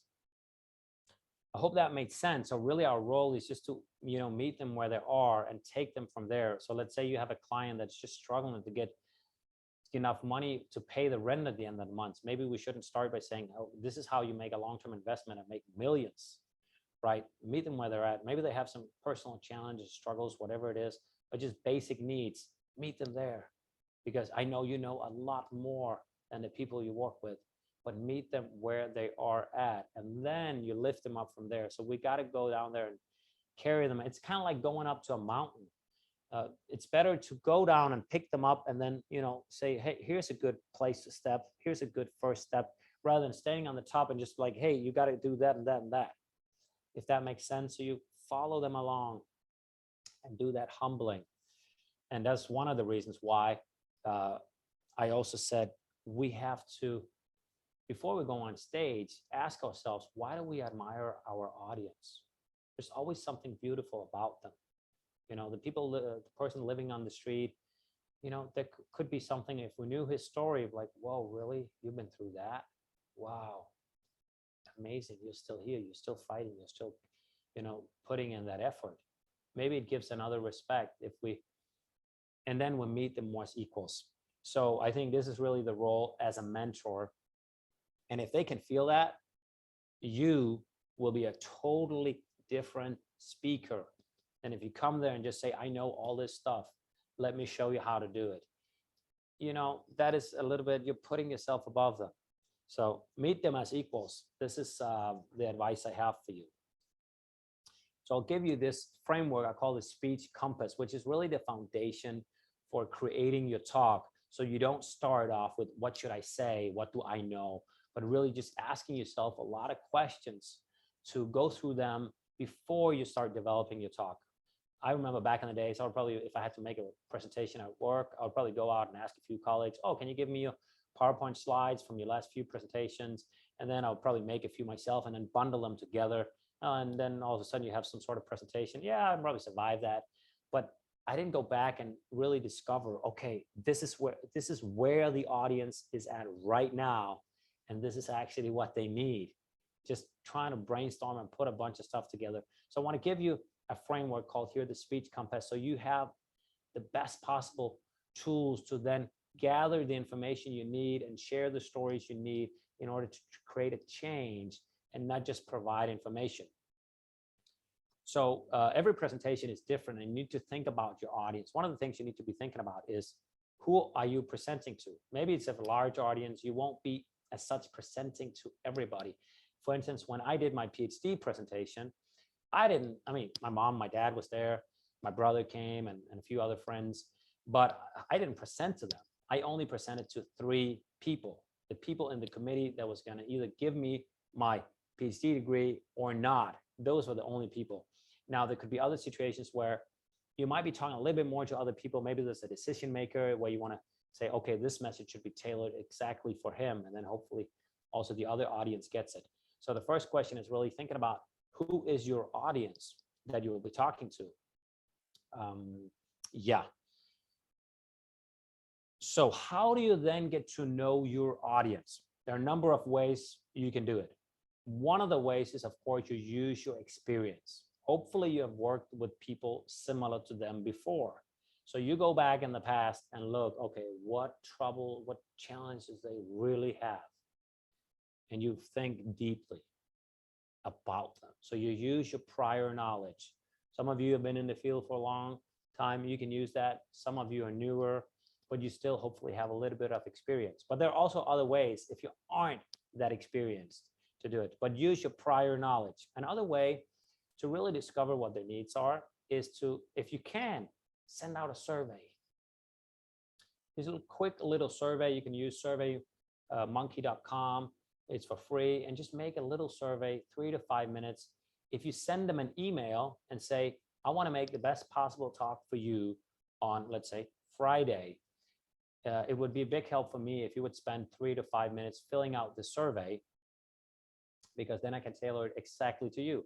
Now, that's going to give you a lot of knowledge about what their challenges are. Plus, it will also give you confidence, because they then share, whoa, this is a problem I have. I would love to have this. For instance, when I went to speak at the medical university here, the people that work as professors within medicine, I thought, well, you know, this thing about public speaking and fear, it's probably not going to be a problem for them. You know, they're top in the game and they know all this stuff. But actually, quite a few people wrote, it would be really nice to know how to handle the fear. And that gave me confidence when I went there to talk. And I could also share, I know a lot of you had mentioned in the survey, it would be great to have a few tools to handle the nerves before an important conference or a talk. So it gives you confidence that you know you're giving them value, plus they will feel connected to you because, hey, this is not just another canned presentation. So that is a way to do it. Another way to do it is, of course, talk to the organizer, the one that booked you. Maybe that person knows more about the audience than you. That is why, of course, I talked to Adam before this talk and mentioned a few things that I would go through, and we, in the best possible way, could plan this session here for you, obviously in collaboration with all the other sessions. So this one would impact you the most together with all the other ones. So giving the guy a call, writing an email, probably giving a call would be the best, I think. Just having a chat with him to really get to know your audience. Another thing I would like to do, if it's possible, is to reach out to key audience members. Let's say I'm going out to speak to 3 or 4 departments. It would be a good idea to call each of the department managers to hear what are they struggling with in your department. Would this be relevant for them to hear about this? So then I get to talk to them and create some chemistry with them, but also know what is the challenge in that department. Okay, what's the other one? And if you then give it to them, it's really hard afterwards to come back and say, we didn't like your talk. We were dissatisfied with the talk, because you basically said, this is what we want. And then you give it to them. Okay, that could be things, your delivery or whatever, but basically the content is there. And that's, of course, a huge part of it. So they also feel like they're a little bit part of your talk. In that way, you involve more people. So it's not just a standalone thing. Another way you can do it is, of course, you can interview other people in your audience, regular audience members, and say, hey, would it be possible for me to just reach out to 2 or 3 people in this audience to hear what's going on? So yeah, do a little interview. That could be a great way to do it. Another way also to get to know your audience, maybe not to know more about them, but just to say hi to them, is make a video. Send them a video on email, just a 30-second video where you say, hi, I'm excited to come and I want to share these and these things. Then they feel they already know you a little bit because they've seen you, a minute or 30 seconds on video. And we know, like, people we have met more times, we tend to know them better. So next time, when in our next session, when we meet, and hopefully you will come again, you will feel, hey, we know Ask a little bit. I feel like I know Tom, Nicola, Graham, Ian, Risan, Mulalo, and so forth. It's going to be a different experience for me. I'm going to feel more relaxed because I know you a little bit. So this is a way to do it for you, for the audience, by sending them an email and do that. So these are ways where you can get to know them.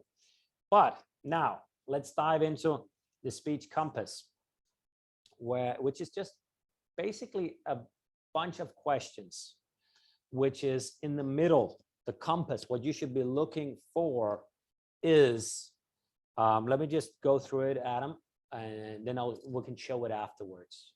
I'll just give like the main thing, and then I'll show you this piece that you'll be working on in pairs, which is in the middle. You have change. You're not there to provide information. You're there to make a change. That's your objective. If you just provided information, I think you didn't succeed. But if that information obviously created a change, great.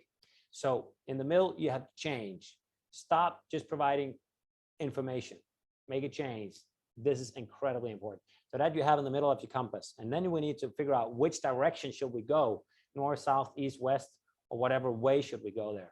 So what I have here in the, what I call north, one of the four is who is your audience, like the basic information, stuff like what's the audience age, gender, interest, background, how much do they know about your topic?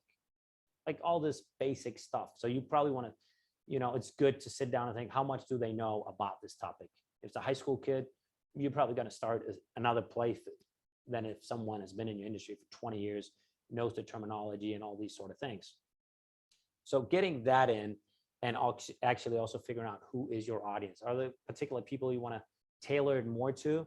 Then write that down. So this is the basic stuff. And this is where most people probably stop after that. But then you want to come to the other thing, which I call East, the second part, which is who's your audience emotionally? A lot of people don't think about this. Are they stressed out? Are they excited? Is it a young group of entrepreneurs that just started their own company, that's just full of energy, going 100 miles per hour? We're going to crush it. We're going to make it. We're going to take down the world.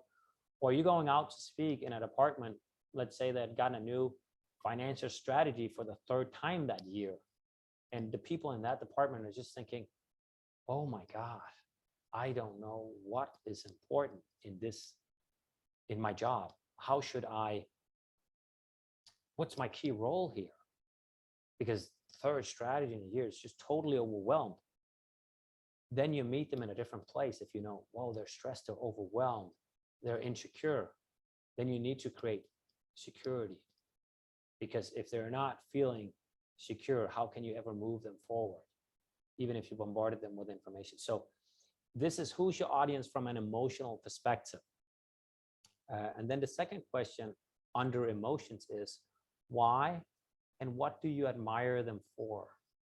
So you meet them in an energetic level similar to them, and you kind of take them in, and they will feel your energy. So, oh, she's there for me. She respects me. She sees my greatness. You don't always have to say it, but just the fact that they can feel it will create a different talk than if you just come in, you know, a little bit cold, or okay, let me just, you know, show my slides and kind of go through that, and then hopefully you can take something with you and you leave, right? So try to ask yourself that question. That's going to make a big difference. And then finally, what do you want your audience to feel as a result of your talk? Hopefully you leave them with a positive feeling of taking action or believing more in themselves, that it's possible for them. I mean, I've tried to do that throughout these 3 hours, you know, share some stories that hopefully can inspire you. So it's not just, hey, here are 5 or 10 different ways you can handle the fear, because you could easily have found that yourself. Well, you could bought a few books or gone in and read some articles, because the information today is easy to get access of. It's just 2 or 3 clicks. You're on Amazon. You can have books from the best people in the world. But connecting with someone, finding that feeling, that's a lot harder. And if you can do that throughout your talk with the spoken word, you'll be a different speaker. You will create a different change, and you will inspire way more. So it's probably way more important that you hit that emotional button to make them believe in themselves and take action. So this is north and east, and then I have south, which is what is the audience problem? So you have a category called what's the audience problem? And now there are different types of problems the audience has. We all have different levels of problems. Now, the first level of a problem is a problem that the audience can share with you openly, you know, to people, maybe they just met and connected with 5 minutes. Yeah, I'm kind of struggling with this, whatever it is. That's easy to get to know. And of course, you probably want to address that and handle that. But then there are also other kinds of problems. There are problems which we just share with people we feel really close with. We don't just tell other people we just met. But your role, of course, when you are the mentor, is to figure out what is the problems that they're not really sharing. What are the real challenges? When I run my webinars and I try to get people into my mentor program that I teach, then I'll have one-on-one conversations. And it's not because people are not nice, but most of the people that I talk to in my one-on-one, they will not tell me the truth right away. When they say, oh, I don't really have time. often it will be something else, like they don't believe in themselves. They don't believe that they could do it. They don't, or maybe they say, oh, I don't have the money. Maybe it's because you're afraid to go ask your husband or wife to pay this amount, you know. And then if we dig deeper, sometimes we find the real reason, and then we can work on it. So what I'm saying is, you need to be the therapist or the psychologist or the person with the knowledge to go that step deeper, and not just always take for granted what they say, because your clients are probably like mine. They're not sharing the truth, at least right away. But you know, from years of experience, when somebody's sitting there having a one-on-one talk with you, it's not what it's really about. At least often it's not. And then you can, of course, use different questions, techniques, and so forth to get to know that. But when you're preparing a talk for like a large audience, you also want to spend that time. And that's why you also want to interview people and ask them. And then maybe other people could say, yeah, I think this is a problem for many of the people in the group. So say, look, always try to figure out what's in, what are they saying in between the lines? It's often not the truth, and you know it. You also know it. So go deeper with that. Then if you then make them open up and share that, that's great. For instance, again, I'll just share with you again this university I went to with these people studying medicine. After about an hour and a half, one of the people says to me, Asker, it's pretty different and a little bit weird what you're showing us, what you're teaching us. It's very different than what we usually do. And I was thinking, okay, this is a make it or break it moment. And then I said, well, that's because your talks are boring. Your talks are generally boring. That's why people don't listen to them. You have people going to conferences all over the world.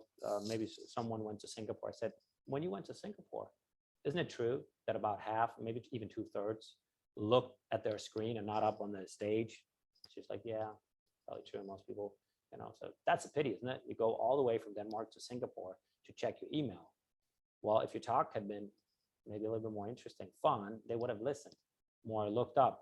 And that was an example. Everybody in the room knew that their talks were boring, but no one talked about it. And they all smiled like, yeah, that's true. Okay, we have to change. So I opened them up to a problem they knew they had, but they didn't openly talk about it. If that makes sense? Yeah, great. So this is a deeper level you can go, and you can go even deeper than that. And that is the problem they don't know they have. We all have blind spots. We all have things we're challenged with, and we don't know why we do it. Sometimes, you know, I have 3 kids at home, and then I can look back and say, ask, why did you say that? That was stupid, you know, but okay, the pressure got too much, or I don't know what it was. And I'm like, okay, not proud of myself. And maybe I don't know why I reacted in that way, in that moment. So we need help. And that is where your role come in as the mentor, as the expert, is to figure out and help them see what they can't see themselves. If you can do that, if you can deliver that kind of value and sell the problem and make them realize this is your true problem, it's not this thing. When people often come to me, it's like, hey, I want to learn something about body language, a little bit about eye contact. Sure, I can give you that. But you know what I'd much rather do? I'd much rather develop you as a person to a confident person that feels good, that enjoys the stage, that is looking forward to it. Because you know what? Your body language will do all it needs to do if you happen to enjoy being on stage. And then once they realize that, like, okay, that's true. And then sure, I can give you a few tips on how to hold your hands and so forth. But I make them realize that their true problem is not they haven't learned about body language. It's something else. And you do the same in your particular case with your clients. They will probably come to you and say, oh, this is my problem. And you know, no, it's another kind of problem. So you need to make an argument for that. But the question is really, what is the problem they don't know they have? Once you know that, then you can, of course, later build your talk around that. And that's what we're going to be doing in the next session when we meet next time. But this is just, it's okay, Graham. But you need to first answer these questions to know what it is, so you then can later structure your talk around that. So this is all about problems. And then this is probably the hardest question you're going to get. what problems do they have they don't know they have. If you have the key for that, whoa, that is the road to success as a speaker. Because maybe you've been to talks where you're like, whoa, you leave with a new insight, a new view on things, and everything just opened up, right?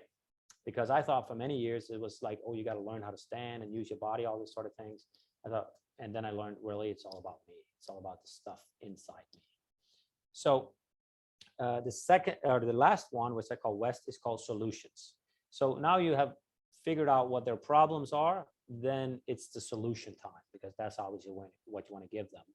But the first part of your talk is to sell the problem. If you can't sell the problem, you're not going to buy the solution. And way too many people spend way too much time on the solution and almost no time on the problem. So spend time on the problem, and then your solution will be 10 times more valuable, right? If you have struggled with something, you have tried that, maybe you've struggled with it for a few years, and then finally you get it. Wow, it is so much more enjoyable rather than just, oh, yeah, got it right away. No problem, right? So different kinds of solutions there are. You could talk about the solutions the audience have tried earlier with and failed. Talk about that. Okay, this is a bad solution for you. You can mention that. And then you share which solutions the audience need. And think about which solutions will the audience then implement in your talk. What do you want them to go home and do? So the problem and the solution, of course, go very well hand in hand. Yeah. And then what you want to measure your talk on is, did they feel something? Were they touched emotionally? Did they see pictures? And ultimately, did they take action? And again, I want to be friendly to you and not put the bar too high. It's hard to make a change for people, like a massive change. So if you just get a few people, let's say 10 or 20% to take some action, that's actually a pretty good result. And you also probably know it from your own life. Maybe you went to hear a talk, and you know, sometimes we need to hear a message multiple times before we take action on it. So, but you might be that person that could then, with your story, ignite that connection and make you be the person that helped them take that next step. So this is called the speech compass. This is the technique. And the idea is now that you are 2 and 2 together. You go out and you do the speech compass. One will then be the mentor trying to help the other. You pick a situation, a communication situation. You can either be an imagined one or real. I would encourage you to find a real one. It could be a past scenario where you've been out speaking, or it could be one in the future where you want to speak. You could use the talk you will be giving here. I think it's in May, right? For instance. So find a scenario and then fill out this speech compass. So I'm going to give you 15 minutes. So maybe there will only be time for one, but then if you're open for it, you could then meet up again. Yeah, great, Adam. Please share that. That's great, Adam. Then you could maybe meet up again and then, you know, fill out the rest of the speech compass for the other one if you're open for that solution. But if time is short, focus on the problem. This is the core of your speech compass to also then later give the solution. So please have a look at this, and then I'll take questions so you can go out with a good intention. I want to ask what your... Yeah, go ahead. There was someone maybe. Yeah, sorry. I don't know if that's me or if I'm talking over somebody. No, that's okay. Come on, Ian. Yeah. So with the audience that we're talking about, it's a wide, diverse mix of people. So okay. What you were saying, I think you sort of alluded to, is you're focusing your message for a certain section potentially of that audience. I mean, people can obviously choose which sort of ones they want to jump into. So it may naturally sort of target a certain type of people. But when you've got someone, you know, people starting out, people more established, sort of go for, well, I can't appeal to everybody. This is who I'm actually talking to. Yeah, great question. That's a wonderful problem you have there. And if, let's say you have a diverse audience, then if you don't want to speak equally to all of them, you should focus on the one with the biggest need, the one that most needs that message. You don't want to take the person that is in the best place. Take the one with the biggest need. Does that make sense? Yeah. because the other one will also benefit from it, and you'll get the whole group.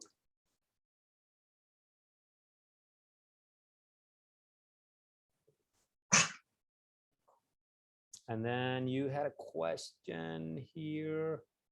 Olalo, I wanted to ask what your answer was to the question. Why do you want to be a public speaker?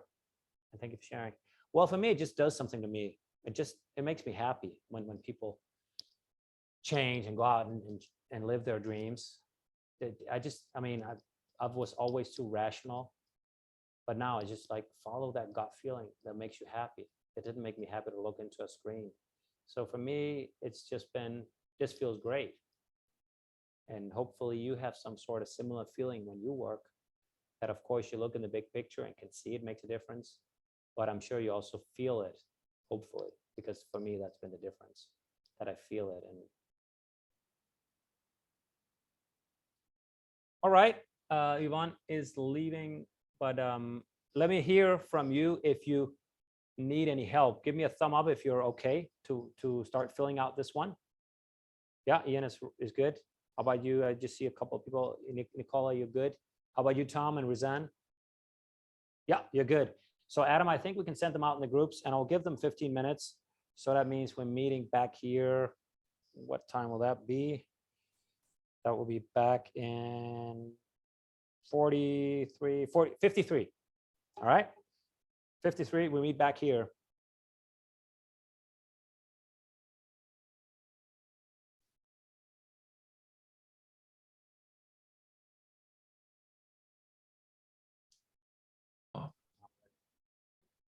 So the intention here is that you have filled out your speech compass and really gotten a great idea about where the audience is at emotionally. You know some basic information about them, and you also know what are their problems, and then also what the solution you want to give them, what that is. So the task you have here is first and foremost to sell the problem, because if you can't sell the problem, you're ultimately also not going to sell the solution.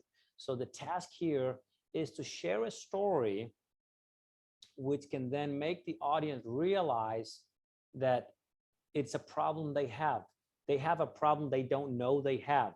And this is probably the hardest task you'll be giving in terms of discovering your audience. That is to figure out, okay, they have this problem, but they haven't realized it. So I want you to share a story where they go, ah, that's true. Okay, I never looked there. That is my challenge. And then when they realize that, they'll be so much more open to hearing the solution. So how you'll present it again is you focus on a problem. It could be a problem, a challenge you had. It could be a challenge a client had. Put it in a story format, preferably with some people. So go through a problem they had and then describe the journey. What happened along that journey? Maybe they met some people, they read a book, or they stumbled across something. Share that journey, and then share who did they become as a result of that journey, and then who they ended up being. So this is really just the story format, having a problem, a journey, and a transformation. And you do that for the audience that you picked in the speech compass, and then they will be open to hear your solution. So this is really the task. Make a short video, 1-2 minutes, that'll be fine.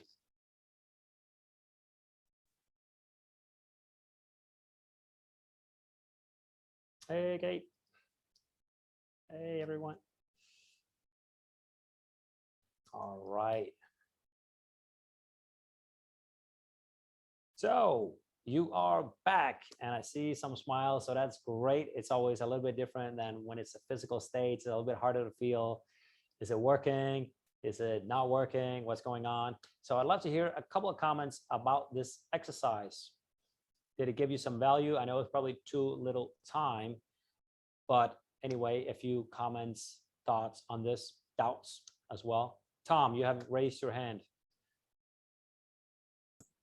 Sorry, I was finding that mute button. Yeah, I think the big challenge that Nicola and I found was trying to actually identify exactly who your audience is going to be. So, and I guess if you can't, I think that the tools here are brilliant. But it's for us, it was, dealing with an imagined audience or a real audience, given, what we're wanting to present in May. Is, you know, are we trying to present a solution to the audience, or for the audience to take to their audience, if that makes sense? Which, yeah, so you're thinking about your own strategic objective. yeah, So that could have been included in this one. Of course, you also want to be thinking, what do you get out of it? So for instance, in this talk, I made clear, what do I want to get out of it? What's my number one objective? My number one objective for this talk is to make Adam happy. We talked about, okay, what does he think the audience needs? So I want to give everything I can to make Adam happy. That's my number one thing. Number two is, of course, to make you happy. Now, hopefully they'll go hand in hand. If you become happy, Adam will become happy. But let's say I went off script and started talking about something me and Adam hadn't talked about. You could potentially be happy. Hey, this is great stuff from Asker. But I was like, well, we didn't really agree on that. Then you were happy, but I'm in trouble because maybe Adam didn't like it. Adam is happy and we are happy. This was great. He's writing, oh, great. So this is my two primary objectives. The other one I've written is completely selfish. That is to have fun. When I go on stage, an objective is also to have fun. And I think you should have that objective too, because if you have fun, your audience is going to have fun. And frankly speaking, I think we only have this one life. So why not have fun? These were my three objectives for me. And maybe you want to have yours as well. But of course, it makes it a little bit harder if you're just dealing with an imagined audience. So that is why you can't go back in the past. But now, if you don't really know who will come in May, it would be a good thing to ask Adam, or maybe hear a little bit, oh, what kind of people are coming? So you get a feel for them. So just, oh, they look like that. Oh, that's your challenge. So yeah, that I would encourage you to do that when you get a little bit closer. Okay. Yeah. Thank you, Tom, for sharing that. Any other comments? It would be lovely if you have any comments. I'm happy. If you don't have any, I'm even happier. No, just kidding. Asker. Keith. Hi, Asker. Hi, Asker. Keith here. Yeah, go ahead. I'll jump in. We only had a chance to do Graham there, but I actually found it really interesting just sort of going through that process. Graham was sort of chatting through his, presentation. We're talking about audience, next gen audience. It's quite diverse, and how you sort of balance your approach to, ultimately he's got quite a sort of targeted area on spoke in. It's ultimately the business owners, but then he was also starting to think about, well, how do I balance that with also the staff? And his sort of talk was sort of looking at talent, so attracting the right talent to practice. So how you balance that, ultimately it's focused on business owners, but how you weave that in to also be relevant for the staff as well.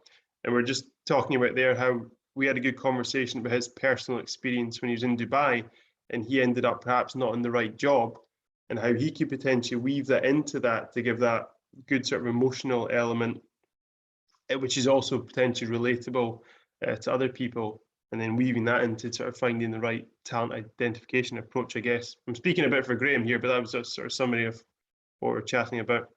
Okay, well, that's great. We just have a few minutes, so I'll just wrap up things. I know a couple of people would love to give a comment, but Adam is writing here, it will be an international audience of financial planners. So basically, I'm assuming people similar to you. So think about how can you give them some, whoa, that was a new insight. I've been in the industry 10 years. I never thought about that. That would be great if you can do that, because I know you have some unique gems that the majority don't know that they need. And then here, yeah. So with that said, I just want to say I really enjoyed this session. I'm proud of you because you put in a lot of work. You all participated, and I thoroughly enjoyed it. I hope you also got a lot of value out of it. And in the next session, which I hope you'll join, we continue to work on this, where we'll be focusing on how to structure your talk. How should you start? What should be in the middle? Where should you put your personal stories? How do you close it? So you make a killer 10-minute that you can potentially, with this talk, put up on your website, use somewhere else, and have that as like, a video you can send other places. Also, if you want to promote yourself to bigger stages, having these 10 great minutes could be a great thing to market yourself with and really attract clients with. So you could have that on your LinkedIn and your website or whatever place you want to have. But we're working on how to structure it. And then we work on how to make a framework around your expert knowledge. Because one thing is to go out and share a bunch of tips and tricks. Can you put it into a framework? For instance, today, you receive the fear system. For me, that made it incredibly easy for me because I just know, oh, I got these 4 things. I put it into a system. It made it easier for you to remember rather than if I gave you 4 random points, and it will position you more as the expert you are. So it will help you be seen as the expert you are. And you also help your audience remember it, because hopefully you remember better fear, what they each stands for, the letters: feeling, ego, accept, and rehearse, right? So with that said, I don't know, Adam, if you want to say anything, give me a thumb up if it was value for you, for all of you today. Yeah, you enjoyed it. Awesome. Great. Thank you. I know 3 hours is a long time, so I really applaud you for putting in the effort and improving and getting better. So Adam, if you have any final words, please go ahead. Well, Asker, first of all, to say thank you so much. That was really great. Again, as always, it's sort of already we've very quickly come to expect it to be awesome, and you absolutely delivered. So thank you for that. Thank you for everyone for participating. The next sessions with Asker will be on the 14th and 18th of March. So again, it's a first session on the 14th, repeated on the 18th. We do really love you to come to these live. It's just a totally different experience than watching the recording back. And let's be honest, when do we ever have time to watch a 3-hour recording back? So please do, if you can, make time to come to the live sessions. We've got that extra exercise, which will pop out over the weekend, which will get you just doing a little recording on exercise 3, the follow-on exercise from today. And of course, we'll be posting more things on both Propulsion Pro and on NextGen Planners over the coming week. So please do keep dipping into the platforms and share your thoughts in the community. And we look forward to seeing everybody very soon. Thank you very much. Wonderful. I just answered you, Tom. A is accept where you are and then move forward from there. Thanks so much. Thank you. Bye. See you guys. Thanks, everybody. Thanks, Asker. Thanks. See you in the next session.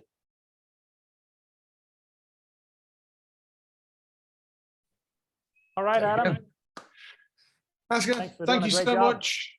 I'll see you on the platform over the next few Yeah. days and weeks, and it won't be me doing the hosting on the 14th. I'm at Okay. a different thing, so it'll be Dan. So I'll introduce Okay. you to Dan, Great. and Dan will look after you. It'll be really cool. Nice. Anyway, I Awesome. enjoyed it so much. It was a real pleasure working with you here today. And Yeah. yeah, it's Been good. good fun. We'll keep it up. Stay safe. Take care. You too. Talk Bye. to you soon. Bye bye.